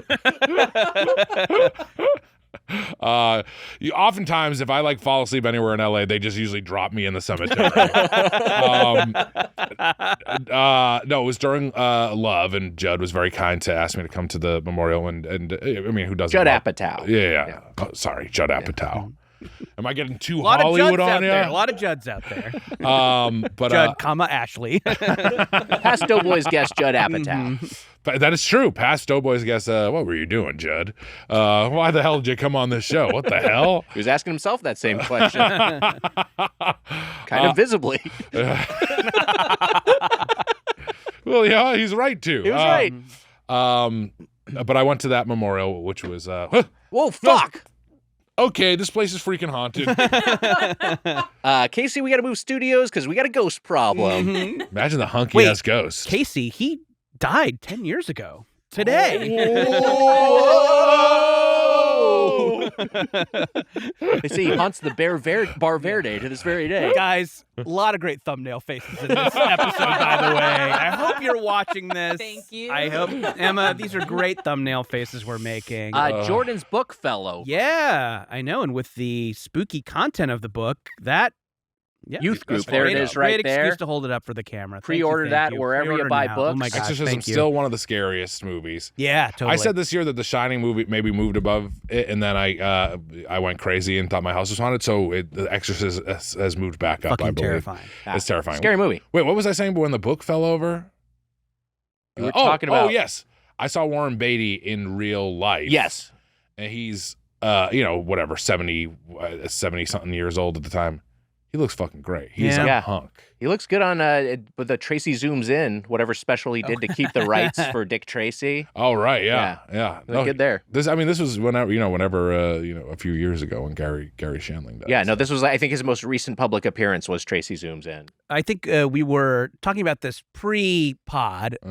Men our moms were horny for. Yeah, Warren that's right. Beatty, a legend of making moms horny. Big time, yeah. Huge. My mom liked what's his name? The Scott guy, and I forgot it. Sean Connery. Sean Connery, yeah. That helps me remember his name. Sean Connery. Yeah. She always said the last king of Scotland, and I'm like, I was saying to you guys that I can tell my mom is horny for Sean Connery. Sure, This yeah. sucks. Yeah. But she loved Sean Connery. She that was her favorite. She talked about how he was so handsome as Bond and stuff like that. But our moms had good taste. Yeah, my mom's I always like Robert Redford. Robert Redford. And Gail likes Tom Selleck. Selleck. Yeah. And Armin's mom was with me that night, and she was loving Warren Beatty. Yeah. It was. Who wouldn't? Yeah, great, classic hunks. Classic. These hunk. are some of the hunks. Now our hunks work at Headgum. What's happened? Why does it? All these guys should go out and go to an audition. What the hell are they doing? There's some good hunks out there. There's some, there's some. You're there's an some Austin good Butler up-and-coming- guy. I do like Austin Butler. Yeah, Yeah. I like that Mike Feist Challengers. It's a hunky guy. Mhm. You know who I think the greatest hunk of all was? Jesus Christ. Wow. Hey, let me tell you about it. You don't have to drink to have a good time. My experience was so different because Cardinal Law was literally at my confirmation, which That's I've right, said yes. before. So the bad guy from Spotlight. from Spotlight. Yeah. Yeah. Yeah. Kind of he anointed you, and it Yeah. was like, good job But, keeping like- quiet. Jesus Christ. I mean, and they don't really tour anymore, but Yeah. have you heard that guy's ska band? Still great. Cardinal Lawless or whatever it is. Yeah. They do Riot Fest once a year, and they're fucking tight great. still. I thought a bug flew into my ear. Yeah. It wasn't a bug, but I got very nervous. So I don't know if you Yeah. saw that weird reaction from me. What was it? I don't know, but it might have been a bug. Might have but been a bug. Yeah, I have no idea. Sorry. I don't think it was. I didn't see a bug fly into your ear. Okay. Yeah. Sorry, I was freaked out for a second Yeah. there. No. Is this the spookiest episode of Doughboys It's ever? pretty spooky. I mean, there is Something all weird shit going on. spooky, now. yeah. Something's going on in this fucking weird ass studio with this whack ass couch. Is it the fucking couch? It might be the couch. Wait a The minute. couch is haunted. Where did they get this fucking couch? The dumpster. No, we get the couch from the dumpster. From an estate sale Yeah. where was someone maybe murdered on the That's couch? oh my god. Turn over the cushions. Are they covered in blood? Is this from the Tate LaBianca house? Yeah. Is that where this is from? Dear Lord. Wow. Um, You're sitting on a murder couch. I believe that I am. By the way, that reminded me of. I remember we were shooting DVD extras for The Hangover. Mhm. It Cool. was me and Hanford. Yeah. I believe they never got you. I wonder if they did get used. Like you were in like hangover themed sketches that they were going to put on the yes, DVD? I was Zach Galifianakis. I believe Hanford was Ed Helm. It was like very weird. We were Okay. reenacting what was happening, Okay. and they were and like I think we were gonna like it was like the guys telling the story, and then it was us reenacting it. Okay. And they rented fun. a little place on Sunset Boulevard. This is a gross bad story, but they rented a motel room on Sunset Boulevard Uh-huh. to shoot this gigantic blockbuster movie to shoot the DVD extras. And they were like, jump on the bed, and like you guys are like having fun. And we were like doing that, and they're like, now turn over the bed. And we turned over the bed, and there was a huge black stain on the bottom of the mattress. God. Did they like plant that for you to find or No, it Oh, was a thing wow. where they were like, okay, all right, well, let's put the bed back on the bed. We're like, yeah, no shit. let's It was put one of this those- knife in a Ziploc bag and Wait, did you say who was playing Bradley Cooper? Ooh, I forget who was playing. But Bradley he was not. It Cooper. was not another birthday boy. No, Did it not was get not. looked It was up not. or It was. someone. It was not. It was not old birthday boys. Got it. Who was it? How did you get cast in this? I met with Scott Armstrong. Wait, who direct? No. What's his Scott name? Armstrong was Ru- one of the writers. Was one of the writers. Maybe I either met with Scott Armstrong or what's his name? The director. Yes. I think I met with the Joker director Yes. guy. Todd Yeah. Phillips. Todd Phillips. I mean, it was one of those things where like we're gonna pay you $100. I mean, it was like Right. it was a early day thing. We were all Yeah. doing shit like that back then. Yeah. But anyways, it was the sort of thing where like even then we were like even jumping on the bed, we were like, this is nasty. Yes. Yeah. Would you like to think that that's like, oh, those motels, they're fine. You're overreacting, but this one was not. No. Sunset Boulevard. Don't stay in a motel on Sunset Boulevard. But you can get a great burger at Ronnie's Market. there you go. There you mentioned go. earlier. That's way down the other side. That's of way down the Sunset. other side. But. Look, enough about bloodied mattresses. Yes. Let's get to your. So you had the burger. You had the fries. I had the burger. Did you and wait? Did you fries. like the fries? I just a little too much rosemary, but they were Yeah. they were You good. mentioned that. It was confusing because it was like the burger like mentions all this stuff and it says aioli, and I was like, oh, there's aioli on the burger, but there's mayo on the burger, and then there was a kind of a side of pink aioli, Yes. which was like maybe a little too sweet to put on the burger. It was like a weird. Was that supposed to be a fry sauce? I think it was a fry sauce. I think you could put it on your burger, but the burger was pretty heavily mayoed. And then I said mayo and my stomach rumbled. That's sad. I'm hungry. What do you want from me? But I was kind of putting ketchup and that aioli on there. I was having a blast. It was a thick burger. Yeah. We got so many of Big these boy. smash patties. Yeah, now. big bun. It was definitely like a burger from 10 years ago. Yes, yeah, and I kind of was loving it. You took a bite of that bad boy, juicy guy. It was wise. yummy. You Yeah. get good burger. Mhm. So I feel like we kind of touch on all aspects of the menu with our different entrees. And Jordan, you got yourself a steak. I did. I got the strip steak. It had herb butter. It had a side of asparagus and roasted potatoes. And I love yeah, this move so much. I Yeah, thought it it's was great. great. Yeah, Real power there's move. something like there's something just fun about saying like, "Yep, I'm going to Nordstrom's. I'm gonna get a belt and a steak." I Every need part of black the socks cow. for a wedding and a steak. You get a leather jacket, a belt, and eat a steak. You've used up a lot of cow. You're Sure, being yeah. responsible in right, a way. Right, Yeah. exactly. So yeah, I thought about the lunch salad. I thought about one of the sandwiches, but I'm like, well, this is kind of fun, and we're seeing what this place is all about. I'll get the steak, and yeah, really tasty. Kind of like it had herb butter all over it, so a steak with herb butter is going to be good. Mhm. The veggies were nice. They were maybe a little under seasoned, but Yeah. but tasty and like. And I think like just nice to be at a mall restaurant where you can get a vegetable. Yeah. So yeah, I think like that's a big draw of this place is that like you're at a mall, you're having a shopping day, here's a place where you can get something of substance. You got a leather jacket, a leather belt. Wise, you got a leather mask. I'm not sure what material the ball gag was, but there was leather that strapped it to your face, but was the ball made of leather too, or no? It's a different sort of. Actually, I detached that and then drilled a little hole into it and gave it to my dad to use as a nose. So. That's great. I thought I like that they have steak. I like that they have, I've gotten like their entree section of the menu. They have just like, you can get like a chicken entree, you can get like a piece of salmon, you can get yourself a flat iron steak like you did. I've gotten the fish and chips from that section of the menu before when Allie and I have gone. And I think that's good. I like that they just have like straight up dinners there. Yeah. Yeah. I thought it was a great move. I tried a bite of your steak. You were very gracious giving me a bite of your steak. Yeah, it was really nice. And it was fantastic, I thought. Tasty steak. I thought you did. It was a great order. But what you mentioned of like the paucity of seasoning is kind of like a general note for this place. I feel like they use a light hand with the seasoning overall, and I think that's probably just because they're at a mall and they're accommodating all palates. Right. Mm-hmm. Yeah, the burger wasn't super seasoned either. But it's surprising when people like just like plain food, at least in America. There seems to be a large part of the population that just does not want much seasoning on things, or just not accustomed to it. I was happy with all of it though. I mean, it all tasted your salmon was probably the only thing that was weirdly cooked. That was a real disappointment. But what was not a disappointment was quite the obvious. What was a delightful surprise. Another pitch from our server. Our dessert, the white chocolate bread pudding. This is white chocolate and raspberry sauces, fresh raspberries and whipped cream. This was delightful. This was good. Yeah, I couldn't believe how good this was. Having a great time. This is a pretty good meal. I was not expecting to be floored by something. It was great. It was really so good. It was delicious. It was legitimately really delicious. And I'm not a huge white chocolate fan. But Me neither. But I was enjoying that quite a bit. Yeah. We made a joke that it looked like, because we were talking about going to the bathroom and all jacking off. Yeah, we're all going to go into the bathroom and jack off together. I think the idea is that because it was, white chocolate and then raspberry sauce. So I think we were joking about, and correct me if I'm wrong here, I think we were joking about how it looked like, the blood and the cum we would make when we were all jacking off. In we're all going to one stall. Yeah.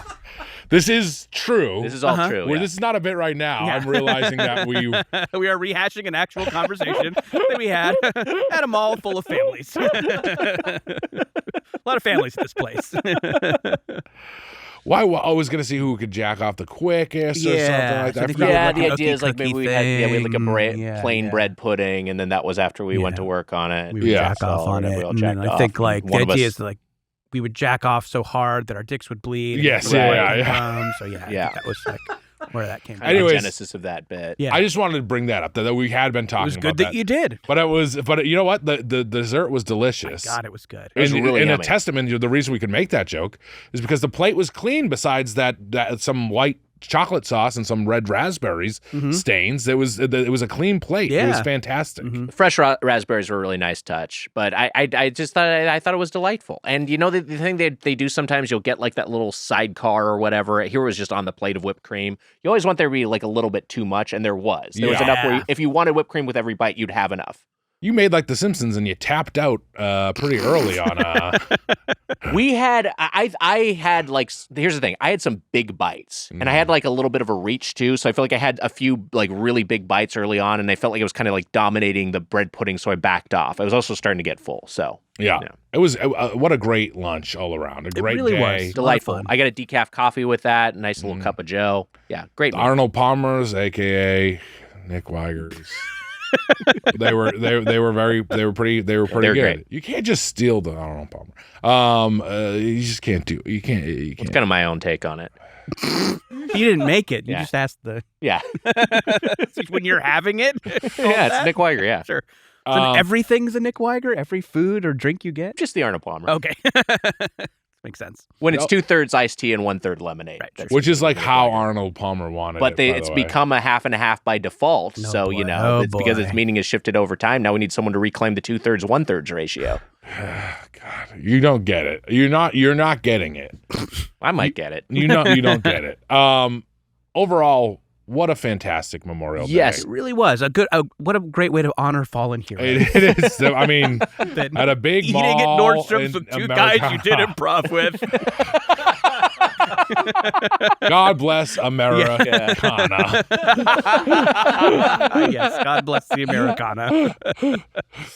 Let's get to our final thoughts. Because those people, it is the truth. Because of people who gave their lives for us, we got to do zip zap zop for for thank you 7 years, 8 years. Yes. Some of us still. Are you in the improv game at all still, or no? I haven't done improv in a long time. I've done it on some very podcasts. funny improviser. Okay, very funny. Thank you. Nice of you to say.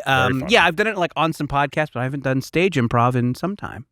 I'm doing it a little bit more again, and I don't know if I should just retire. Is it fun? Are you having a good time? It's fun, but also as a 41-year-old being like, oh man, did I fuck up that beat or whatever? You're I don't know if I want to do this anymore. Did I heighten the game? What would Dell have said? Yeah, I know, sure. But I mean, I think with, when you do a lot of podcasting like us, it goes out there and there's fans and you love them, but sometimes that feedback is nice. And sometimes hearing that laugh and being around other folks is nice. So I understand wanting to do it. What would Dell say? Have you seen the Blob remake? I'm in that. That's probably what Dell would say. Yeah. I didn't know Dell, so it's fun to make fun of Dell close. He would have liked our blood and cum thing, I think. I think he would have. I think he would have liked it. All right, so let's get to our final thoughts on Nordstrom's Bar Verde. Jordan, you're a veteran of the podcast. You know how this works. But we will each go around. We'll give our closing argument, if you will, and then end that by giving a score from 0 to 5 forks. Jordan, sitting to my right, your thoughts, your fork score on Bar Verde. Yeah, it's tough because, I don't know if I'm ever going to be oh, what's for lunch today? Got to do Bar Verde. Right. And maybe, if this was, because I feel like I want to think of, if this was just a standalone restaurant in my neighborhood and I didn't have to, park at a mall, would I just go here? And I think I probably would occasionally. It's tasty and gets the job done, but, nothing super memorable or unique other than the bread pudding, which was fucking killer. Yeah. And I probably will go, if I'm ever at the Americana and craving something sweet, I'm not going to stand in line at that Cinnabon husk, even though Cinnabons are great. But I probably will go up, sit at the bar, Casey style, just say, keep the bread puddings coming. Keep them. I'll tell you when to stop, I'll say. So, yeah, I think other than that, everything was tasty, but not super special in any way. So, I don't know. I don't know what to think. And then, but when we were walking out, it had gotten more crowded. Yeah. And I'm like, oh, every table here has kids at it. This is a place for parents to go when they're having a shopping day, get a little glass of wine, get something with veggies in it. The kids can get kid stuff, and you're not just jamming a Wetzel's pretzels in your face. Yeah, or I don't have to grab a beeper and wait 45 minutes for a table at the Cheesecake Factory. Yeah, exactly. Yeah, maybe Just come up Cheesecake here and be Factory seated. is the comparable option at that mall, and it's always packed. So yeah, exactly. Go to Bar Verde and feel like a human, feel like a grown up. Yeah, and the kids can play iPad. So yeah, I think at that it does a really great job. So I think maybe I would give this place an honorable 3 forks. Wow, 3 forks. I think that 3 forks. Okay. I think there should be an honorable 3 fork of this place is nailing its thing. Wow. And I probably will go back, but under a certain set of circumstances. So I think that my experience with y'all, 2 of the funniest guys I know, 5 forks and then some. But I think the restaurant is a solid, respectable, honorable 3 forks. Wow, 3 forks. Good score. Grab a beeper for Cheesecake Factory. Are you going with the Muppets? Beaker. Beaker was the Muppet. Speaking of Muppets. Yeah.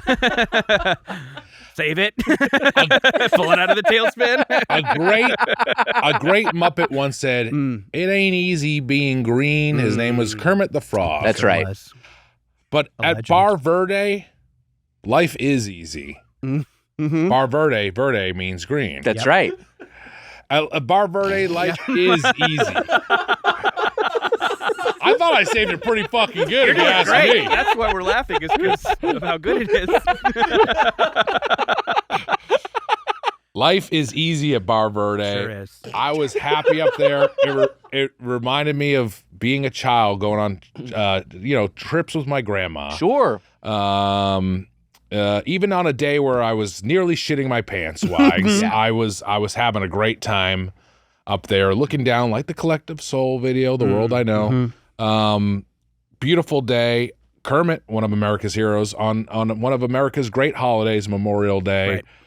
I could have sat there. We spent a good chunk of time there. We were there for 2 hours. Yeah. We were there for a while. I could have spent 3 more hours there. Sure. I would have been so happy. I thought the food was a lot better than I thought it was going to be for what it's trying to do, which, look, is like Nordstrom.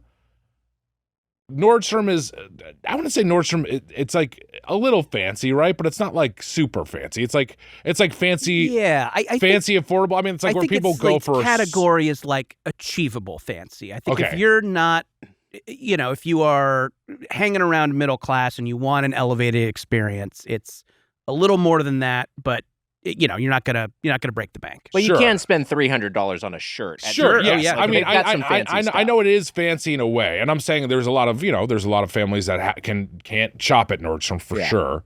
But it is, like if you're getting a suit or something, it is like it's a place that people go, and affordable fancy is kind of like you're saying is, and I. Look, I got when I did my premiere when I went to the Tomorrow War premiere, I got fitted at a Nordstrom in Braintree, Massachusetts, and the person there loved it, and they were being so helpful, and it didn't break the bank. I got like a sports jacket and a shirt, and it was great. I like Nordstrom just in general. I think it's a decent store. I don't know about the Swedes that own it. I know that you talked about that. I don't know the Well, it's a background. Swedish American guy. I think it's an Okay. American owned company currently. Could be wrong. I Probably owned think- by some awful private equity firm, like everything. I think that Bar Verde does everything that it's trying to do, and I think the food is better than I thought it would be. And my experience was so good that I can't go below 4.4 because I had just such a great time with Wow. Jordan and with you, Ikes, and yeah, I loved it. And God bless the Muppets. One of America's, one of the classic, Consistently funny to this day. They're I love them. Yeah. I love that Muppet Treasure Island. Oh yeah, great movie. Red, Christmas white, Carol and blue. also great. It could be green, pink, and purple for Kermit, Piggy, and Gonzo. Yes, change the flag. Change the flag is It's not what I'm trying to purple? say. He's maybe Blue? a little more blue. Yeah, Well, I no, got it. I got it. I got he you were is doing purple. Gonzo. I don't know. I mean, he is like blue. He is blue. He's blue. Yeah, I think of him more as blue. All right, well, fuck you. All right, I was just trying to make it work. I think it works great. Change the flag. change the flag. Green, pink, and blue. It would be nice. and orange for Walter. Yeah, why not? Everyone's favorite Muppet. I hope next Memorial Day we're saluting a flag of those colors. It's green and pink and purple, and it's got And a instead Walter's. of stars, it it's has Walter. Walter's head. A flag I'll salute any day. I had a great time at the Bar Verde with my buddies, and I have been to Bar Verde at the Nordstrom a number of times. Nellie and I have gone there. It's a great little date spot. It's nice and casual, and also here's the thing. Who did I Natalie go with? Casey and Natalie go and get fucked up. Go shot for shot. It's like Both that, of them are just like, ugh, Nick. it's like that scene from Raiders of the Lost Ark where Karen Allen's in the bar. Fucking Wiger. Natalie calls me Wiger. Anyway, so I like it's a great little spot for a small party. I'm not sure how they are accommodating big parties. Doesn't feel like they have the infrastructure for that, but that's also not like why you're not going there for an event necessarily. Like this is for me the big thing is, and your point is well taken, Jordan. And if this was a standalone restaurant, I probably wouldn't go out of my way to go there. But it's inseparable in my mind from Nordstrom because that's the context in which you find it. Like I'm at Nordstrom, I'm at the mall, I'm doing something else. I have some other priority, some other agenda, and there's a Bar Verde there. Hey, you know what? This is a nice option that maybe sometimes kind of feels like, oh, this is a thing I know about. This is like, did you know it? On the top floor of Nordstrom, there's a restaurant. You can go up there and they serve Secretness alcohol. is kind of fun. That's kind of fun. Mhm. There's more traditional sit down restaurants at any mall, but like the uniqueness of it is part of the fun of it. I can go to California Pizza Kitchen anywhere, but I can go to Bar Verde only at this Nordstrom. We should. You really got into the secret side of it when we met up with you. You were wearing like eyes wide shut mask and robe. Yeah. Yeah. They have a blindfolded piano player Yeah, at the yeah, Bar yeah, Verde. yeah. Mhm. Well, that was the thing. The blindfold slipped a little bit, and you could say his eyes were going wild and everything that he was seeing. Yeah, all the fucking and sucking. Yeah. The Bar Verde. I hope it all works out for Nick Nightingale. That's all I'm saying. That's Bar- Tom Cruise's character? Nick Nightingale is the pianist, is Todd Field's right, character. Okay. Todd Field, director of Tar, one of my favorite movies in Oh. recent years. Oh, yeah. What a career. You're in a Kubrick's movie. Yeah. You're the piano player in Eyes Wide Shut, his final film, his masterpiece. And then 20 years later, you make a masterpiece of your own. And then you How about marry that? Mrs. Fields. And you take her last name. Wow. And you have all the cookies you want. That's a dream come true. Wouldn't that be great? Being married to Mrs. If Fields. you're out there, Mrs. Fields, call Mitch. Slide into those DMs.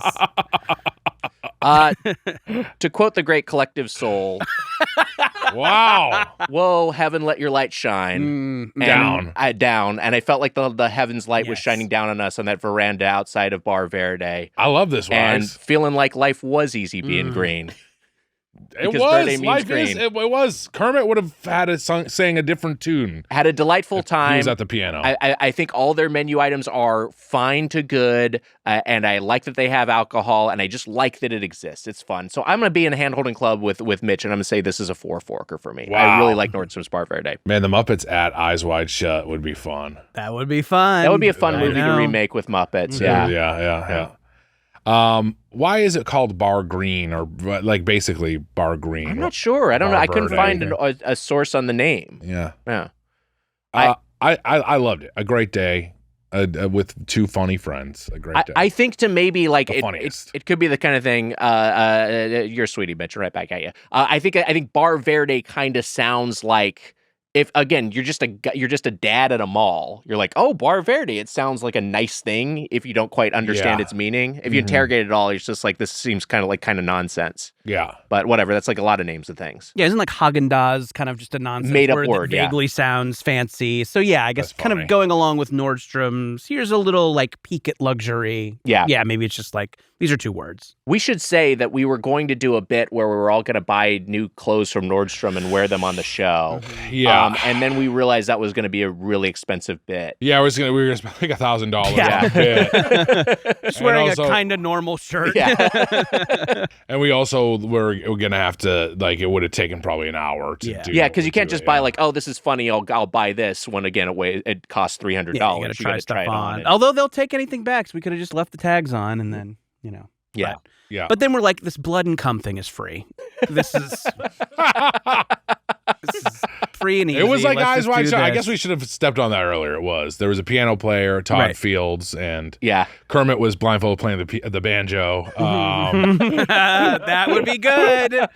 That would be good. He was a piano player in Kubrick's last movie, and then made a movie about a composer. That's How about right. that? Yeah. Connections. Wow. Connections. There's a lot of those. Yeah. Mhm. A lot of It was weird connections. because like people were sucking and fucking, but then there were like weird like CGI like PlayStation 2 caliber models blocking them, so we couldn't Right, see. yeah. It's really Well, they didn't want distracting. it. Yeah, they didn't want the Bar Verde to get the NC-17. Yeah, Even though yeah. Kubrick would have wanted it, but he died during the editing. Yeah, but it was really they were really crude looking. Hey, buddy. Most Americans think they spend about $62 per month on subscriptions.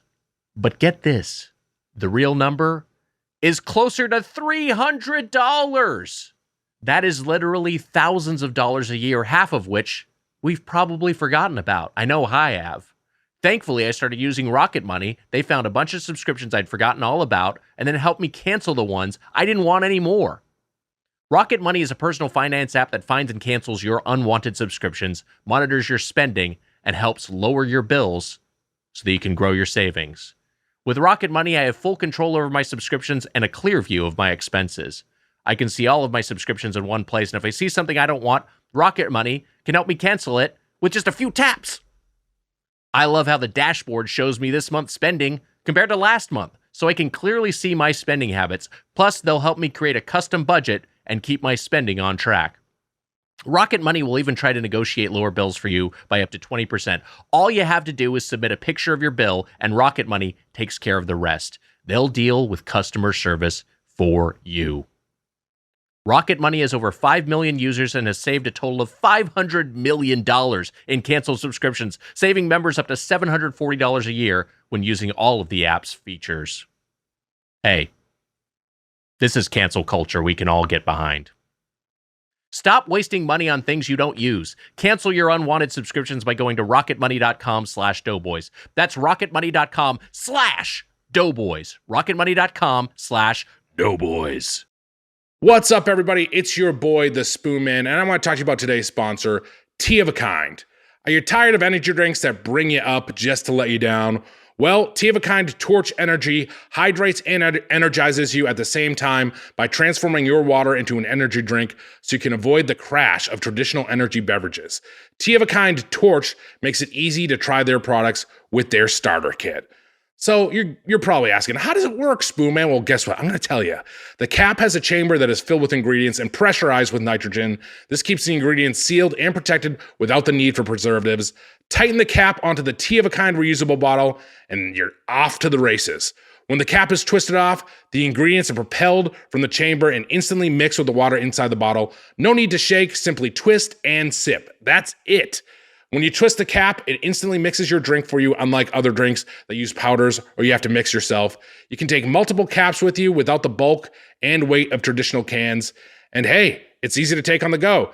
Throw a cap in your gym bag, backpack, or carry-on. And here's a little tip. Travel through the airport by just refilling the bottle after security, twist it on a cap, and boom, you have your favorite energy drink to travel with. Tea of a Kind is providing our listeners a discount for 30% off your first order using code Doughboys. Try their starter kit, which comes with 1 reusable bottle and 6 caps, so you can try each flavor and refill from there. Not an energy drink person? Tea of a Kind has a variety of other offerings, including tea, yerba mate, and more flavors launching soon. Enjoy free shipping, and once you find your favorites, set up a subscription so you're never out of your favorite drinks. Check out all Tea of a Kind products at drinkteaofakind.com and use code Doughboys for 30% off your first order. Again, that's drinkteaofakind.com and use code Doughboys for 30% off your first order. Do it. All right, welcome back. Hey, if you're an eagle-eyed viewer and you're watching here on YouTube, you may have noticed something changed in our tableau. That's You're going to be a really eagle-eyed viewer to see this gigantic thing. It's time for our segment. I've got a mystery drink, or drinks in this case, and Jordan and Mitch must guess what they are. Mm-hmm. It's the Wiger Challenge 2.0, wow, courtesy of our associate producer, Amelia Marino, who put this all together. Woo! Thank you, Amelia. Amelia, this is great. Yeah. Beautiful. Thank you. This episode is coming out on July 11th, 7-Eleven, as we would say in the States. Mm-hmm. And as such, these are all 7-Eleven Slurpees. So we have 5 different flavors. They are labeled 1 to 5 from stage right to stage left over here. And so you can each take your tastes and get your guesses, and we'll see who has the highest score at the end. Also, as an added twist, one of these Slurpees is resting on top of a Funko Pop of J.J. Abrams. So if you can guess the J.J. Slurpee, you will get an extra point. So 6 points are available here. Wow. Yeah. All right. Jordan, would you like to go for, how should we do this? Should we go 1 and 1, 2 and 2, or should... Good question. Should we do it one at a time? What were you thinking, Amelia? I feel like maybe we should just take them one by one. That's what I was thinking. Okay, great. Yeah. So we'll start with number 1 and work our way over. Jordan, do you want to, I mean, I'll go first. I'll go first. You go first. And we have guess, two guess, sep- guess the we have honors. two separate straws I'm going here. short straw. All right, so Jordan is going to be taking the short straws for each of these. 2 different green straws. Maybe I moved this backwards a little bit. Okay, so No, it's perfect. we're adjusting the table a little bit as Jordan is trying to lean over it to get himself a sip. The first sip is being taken.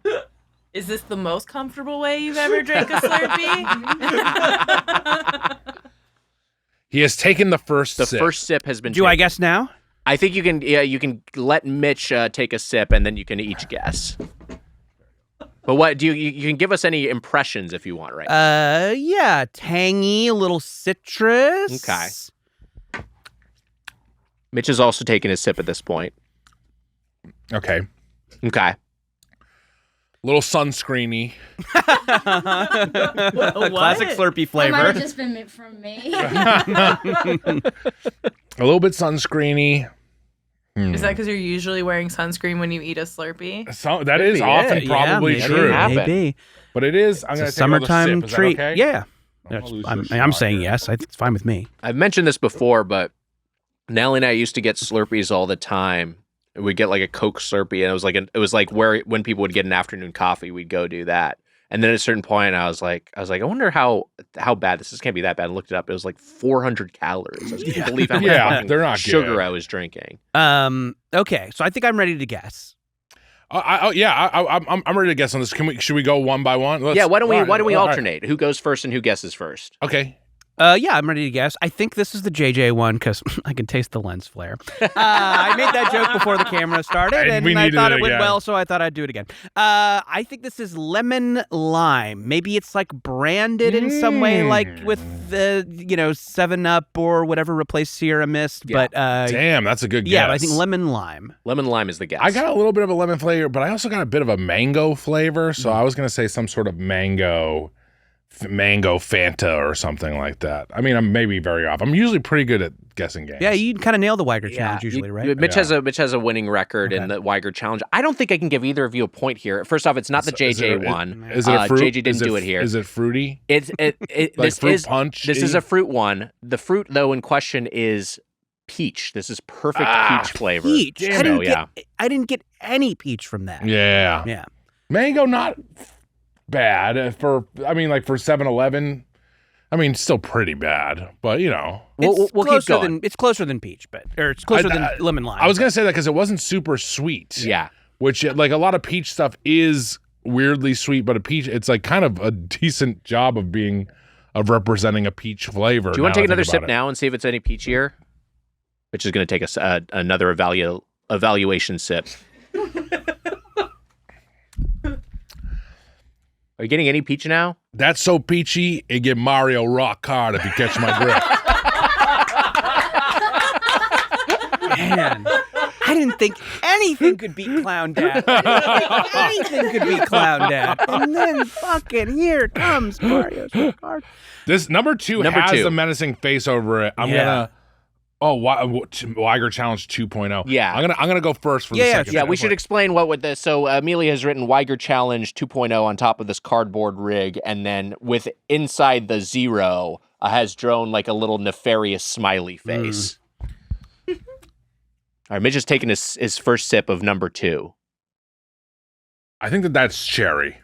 Okay, I'll go in for mine. Oh shit! I'm sorry, I wasn't supposed to say it. I just have had that. What the fuck? I'm gonna say that. I think JJ's either 2 or 3. Mm-hmm. But with the menacing face, I think that JJ is under 2. And I'm gonna say that this is cherry. And Jordan, what do you want to say? Yeah, it tastes like traditional cherry to me. I know it doesn't do anything for the game if we both guess the same thing. No, I think that's the answer. I think cherry is the answer, Yeah. but it's like a kind of a off cherry. It doesn't taste exactly like I know. the cherry. What are like? I mean, do they have a strawberry? Yeah, do like they have a a red, strawberry yeah. banana? Yeah, I think it is cherry. Though. I'm not going to let you guys overthink it because it is cherry. Okay. You both are going to get a Classic point here. Slurpee flavor. We did it. Thank Great job. you. Unfortunately, Much like JJ, we did it. Mitchie, we're home. this is the thing. Once again, JJ didn't do it in this case. This one is not on top of the JJ Funko Here's Pop. the JJ. Yeah. I'll let you keep guessing. All right, we each get one more guess. Each get one more Okay. guess. All right, So there's a chance that we both still don't get it, and it's one we don't guess. But we'll see. You each have a point. Number 3 is up. Okay, I'll go Jordan, first. you This can is go my first first. here.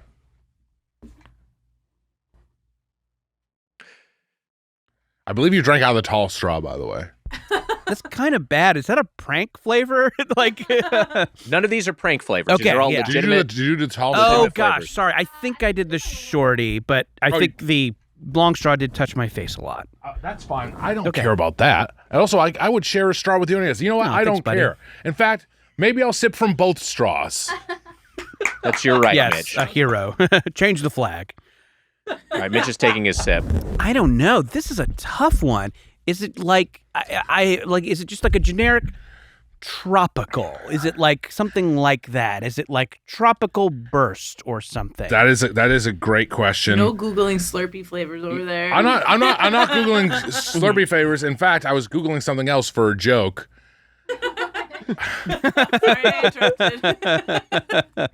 I'm gonna go full Rupert Holmes here and say I like pina colada. Pina colada flavor. I yeah. think it's maybe Pretty pina good. colada Pretty good flavor. guess. I mean, a lot of people would have said go full Jimmy Buffett, Right. but common misconception. Common Holmes actually wrote misconception. that song, yeah. That song. It tastes like a prank flavor. It tastes smokier than a pina colada. Yeah. But my guess is pina colada or coconut or something like that. But I'll go with pina colada.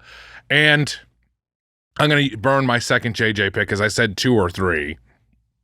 And so, but even though I don't think it's 3, but I'm going to say JJ is under here and it's pina colada. Jordan, do you have a guess here? Okay, I'm just going to say, I think you're probably right, Mitch, and I trust your palate here, but just to have a little spice, just in case, I'm going to just say this is Tropical Burst. I don't know if that's a flavor. Seems like something they would call a Slurpee. I think it's a good guess. Thank you. Tropical Burst is a good guess. I think that you're probably closest because this is not distinctly pina colada, but I don't know if I can give either of you a point. Amelia, what do you think? Mitch was on the right track when he said it was a little smoky. Yes. Yeah. It's Whoa, mezcal. what the fuck? This is the flavor is I was? I put a cigarette butt in it before. That's what I was tasting. the flavor is chili mango. Oh chili my. mango Yeah. is the I flavor. guessed mango earlier. Mm-hmm. Yeah. That is a Got prank mango flavor. on the brain. Yeah. well, It's like all the characters in the Mango sketch who become obsessed with mango. Pretty funny. Pretty funny sketch. but I must say, Mitch, JJ did it here. You get a point for guessing the JJ one. You found the JJ. I knew it was 2 or found the 3. hidden I knew JJ. it was in 2 or 3. Yeah. So it's 1 point to nothing, all based on JJ. No, you each have one. You each Each have one. because you each got cherry correctly. You both nailed cherry. All right. So Yeah. all right. He's 2 to under 1. there thinking of a bunch of monsters that all look similar. All right. So I'll take a first sip here. Yeah. All right, number 4 is up. Which I think I guessed first. It's fine. You can guess first this Yeah. time. Yeah. I'm sorry that I did that. Is Mitch drinking this way making Doughboy viewers, listeners horny in some way? I Is think this so. a- I have to say, both of you doing this, it looks like you're filleting these straws. sure, yeah. Having to get on your knees and lean Yeah, yeah, over is very. You're welcome, YouTube viewers. Have fun jacking off, weirdos. This tastes like another prank flavor. Mitch is saying prank Another flavor. prank flavor. This is maybe at the height of what Yeah. does Jemmy think is going on here. She's just staring into the distance. This one is maybe actively bad. Yeah, I'm not nuts about this one either. I thought the mango one last time, I was like, ooh, it's a bad pina colada. But then this one, I'm like, Yeah, real science-y. this one is not good. I want to taste this one. Yeah, I keep going know what to it like, is? is this a I do. is I know this what all a these are. branded thing? Wiger, Like I'm yeah. like, is I think Fanta is a good guess. Yeah, not nuts about it. I think I like it. But Wiger wanted to taste it, so maybe that's a hint. yeah. Come. It's got to be come. Austin Butler's come. Austin Butler's come. Yeah, it's a Dune tie-in. You guys We're were like, halfway we can there. Do spice. We could do let's do. Wait, we're halfway there. Unfortunately, you missed the blood that was mixed in. Oh yeah, you always miss the blood. I do want to taste this again. All right, Mitch is going to take another sip.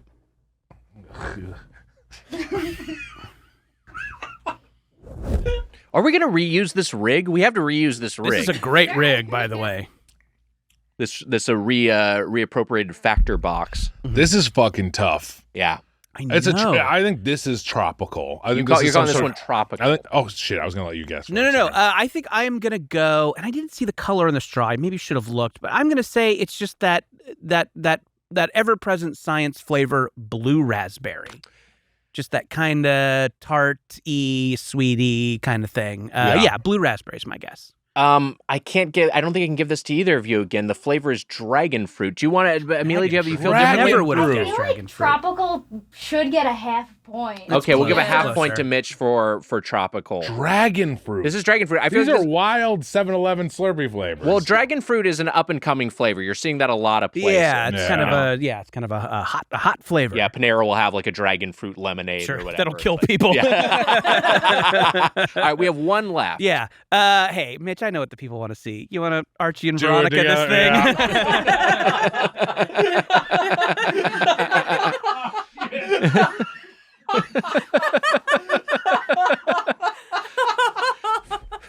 Well, we both know what that one is. Coca-Cola. Coca-Cola. That's How good. how fitting. Watching that, I felt like the old guy at in Requiem for a Dream.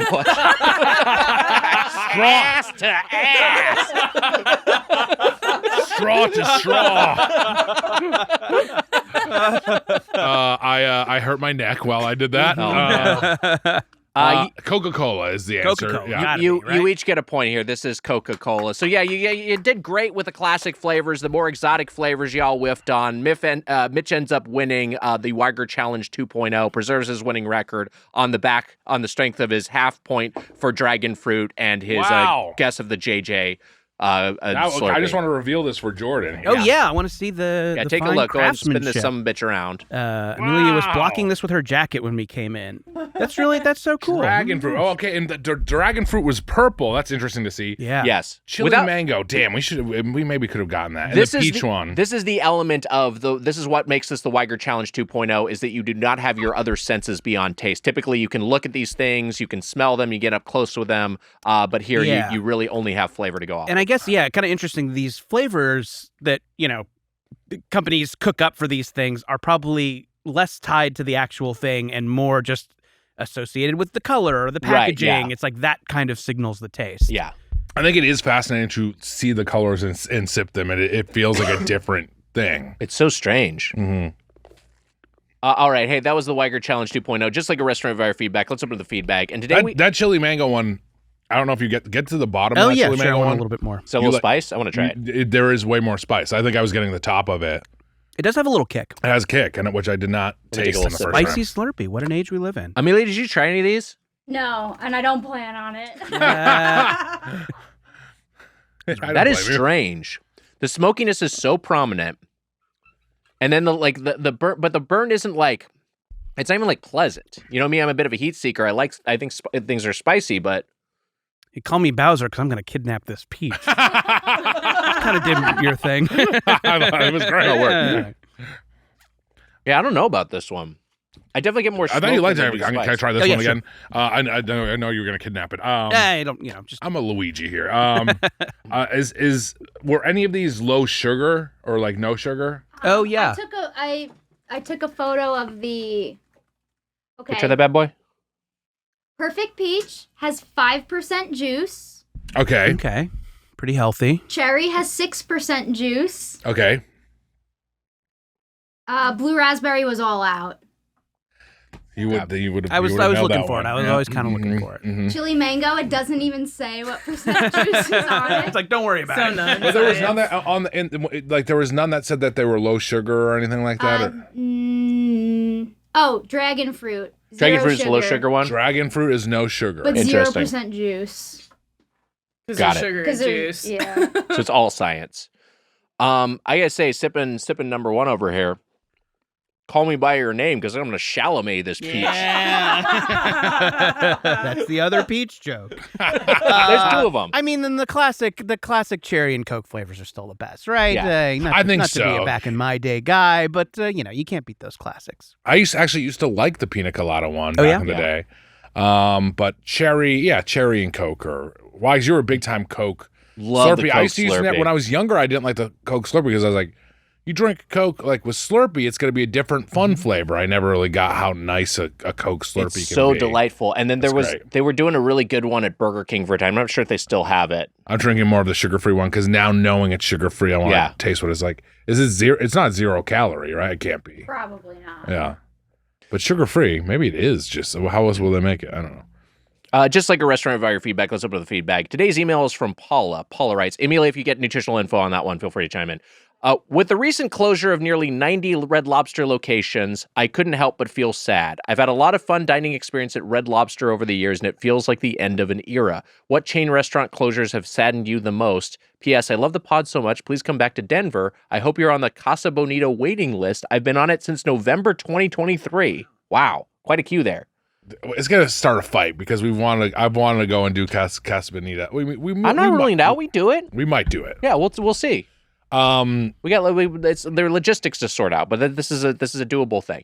Red Lobster. This will be in the past. This news story is relatively recent as of this recording. When this episode comes out, it will probably have been sold off to some other private equity firm. But yeah, reading the story of what happened to Red Lobster and basically I thought you were talking about Doughboys. I was like, we're getting sold. I didn't know what you meant.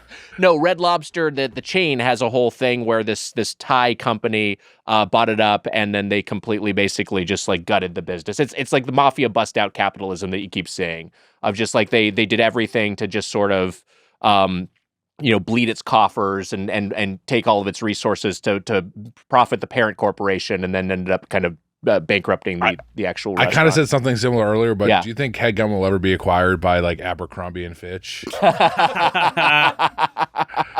It could happen. Yeah.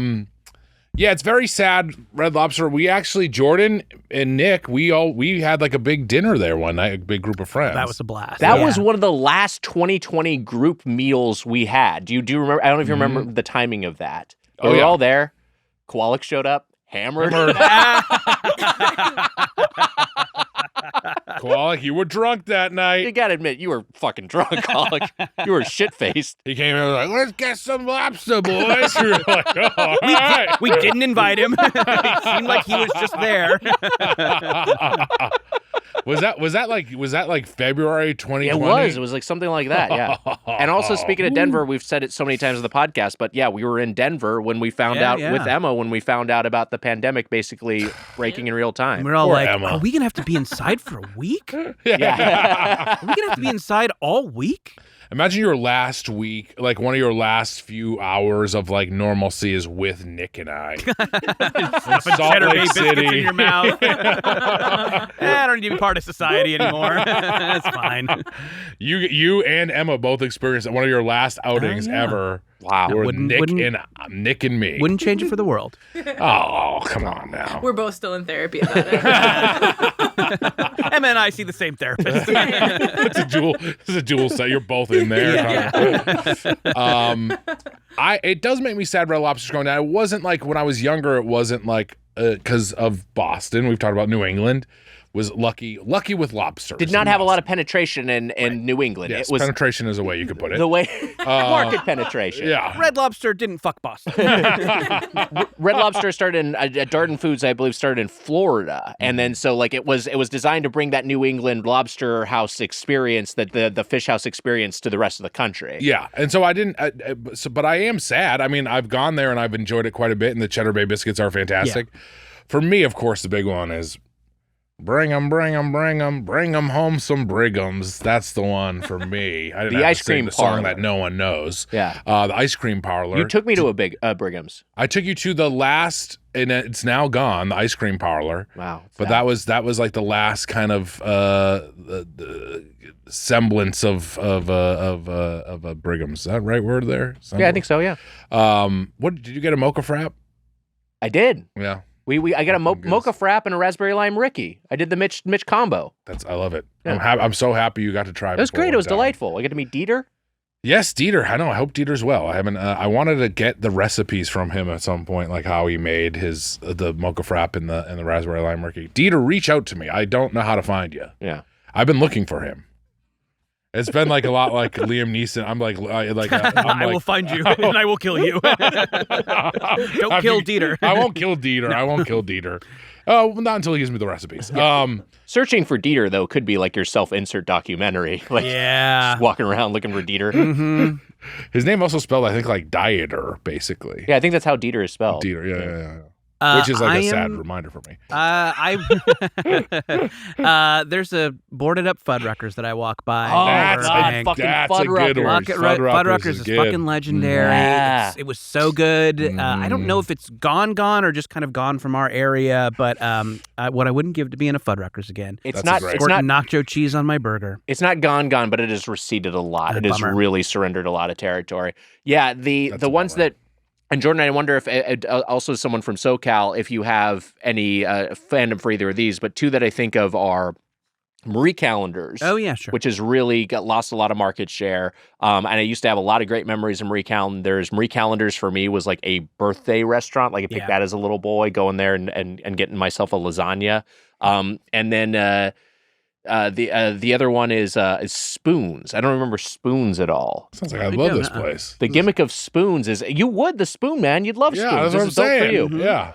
And I think last time I mentioned this on the podcast, someone said like there's like 1 or 2 spoons still hanging on in like Alhambra or Irvine or something like that. But like this was a place that their gimmick, it was like a Chili's, but the gimmick was you don't get a fork, you get a spoon. So everything was something you could eat with a spoon. That's fun as hell. That's super. Oh yeah, I now I have a memory. That jogged it. But I've been to a Spoons. I remember getting nachos there, and they were like my favorite nachos. Which I'm sure if I got those nachos now, they would be exactly the same as they were when I was a kid, and I'd be like, these kind of suck. Sure. But like when I was like 9, I was like, this is the best thing I've ever eaten. I don't know if was the Ground Round. Is that still around? Was that the I forget that there was the New England. I'm trying to think of like family places that I miss, but Brigham's is the number one that I'm just sad about. I mean, like it just keeps happening more and more. Like D'Angelo's and Bertucci's are probably started by Howard Johnson's. Ground Round? That makes sense. Wow. Okay. Howard Johnson's Quincy. First one was in Quincy. How about that? Mm-hmm. HJ's. They do not exist anymore. It looks like they filed Chapter 11 a couple years ago, 2004. Okay. 2004? Yeah. Oh, well. It's interesting because sometimes a place files Chapter 11. It's not necessarily a death sentence. They're just like, reorganizing and the business persists or is sold off to somebody else. So I imagine the Red Lobster brand will endure, but yeah, sometimes something disappears entirely. There's another place that was more like Long Beach focused, but there's a place, Russell's Burgers, which was, there were a few of them. First place I ever heard Irish Nachos, if you know that. Oh, yeah, sure. But they had really good cheeseburgers. That place is also gone. I first had Irish nachos at a Bennigan's, another place that is either not around anymore or just... Bennigan's, yeah. Bennigan's is great. That's that you just reminded me of Bickford's, which was like a diner chain. And I lied to you. They're not gone. They're not gone. They're not gone. Wow. All right. They've been through a lot, but they're still around. Still around. It looks like not locations in Missouri and New York State. Jesus. All right. Yeah. For something that I think was in Massachusetts first. Bickford's was an old diner. My mom used to work at a Bickford's. It was like a diner spot, like a Denny's. You would have loved it. It was great. Yeah. That's gone. It's sad. It just is gonna happen. As you get old, the slow march of time, Wags, right? Like, Mitch, do you remember the mascot for Ground Round? Uh-oh, no. What is it? Bingo the Clown. Oh, all right. Whoa! That is... Life is a herald. Life is a herald. The prestige. Yeah, sure. Wags, tell your dad to tell Bingo we said hello. Because all clowns are friends. Change the flag. Thank you, Emma. You're welcome. I was very afraid that it was the inappropriate mascot for a moment. Yeah. Who's historical mascot's a little suspect. Let us know which chain you'd like to see brought back from the grave, the one you miss. Hashtag chain resurrection. And if you have a question or comment about the world of chain restaurants, you can email us at feedback@birdfuck.com. Friendly's you went to too, which is shrinking as well. Yeah. A lot of New England chains have gone down. Or you can leave us a voicemail at 830-GODO. That's 830-463-6844. And to get the Doughboys Double, our weekly bonus episode, plus our entire pre-2018 back catalog, subscribe at patreon.com/Doughboys. Our producer is Emma Erdbrink. Our associate producer is Amelia Marino. Our engineer is Casey Donahue. Our video editor is Mike Dorfman. Our guest, as we all point at the JJ Pop figurine that has been moved to the top of the rig. Thank you. Thank you, JJ. Our guest, Jordan Morris. You know what, Wags? That's the real clown. Wow. Jordan Youth Group. Yes. Let me grab this for you. Oh, yeah, sure. Thank you. It's out July 16th. Tell everyone about it. Yeah, absolutely. Youth Group, as I mentioned before, it is a YA horror comedy graphic novel art by the great Bowen McGurty. Beautiful, beautiful art. Bowen's a gosh darn genius. Yeah, it's funny. It's spooky. It's got a lot of friendship and a little bit of romance. If you read a lot of comics, I think you'll enjoy it. If you don't read a ton of comics, it is a self-contained story, so you don't need to know anything going in. If you're the occasional comics reader, you can definitely check it out.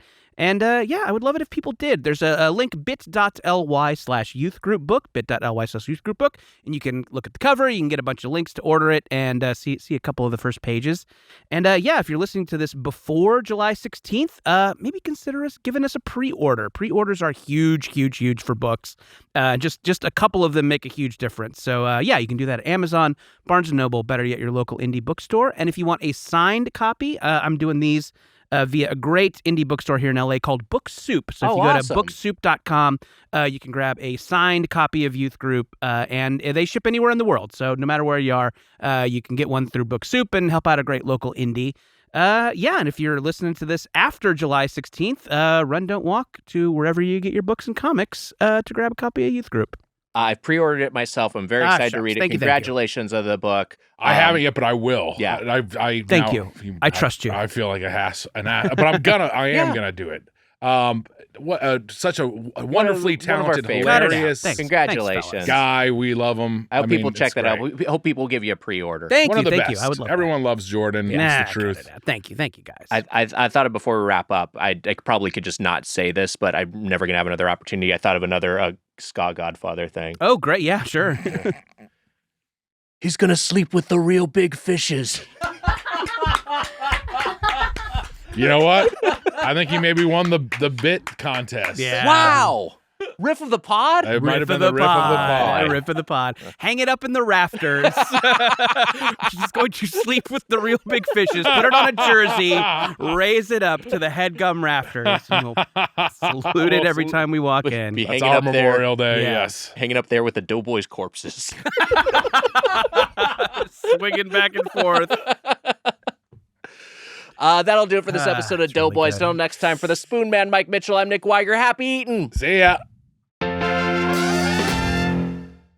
Hey, buddy, want Doughboys merch? We're talking hats, shirts, sweatshirts, patches, glasses, all sorts of stuff. Aprons. It's all available at kinshipgoods.com/doughboys. That's kinshipgoods.com/doughboys. Sources for the intro are in the episode description. That was a Headgum podcast.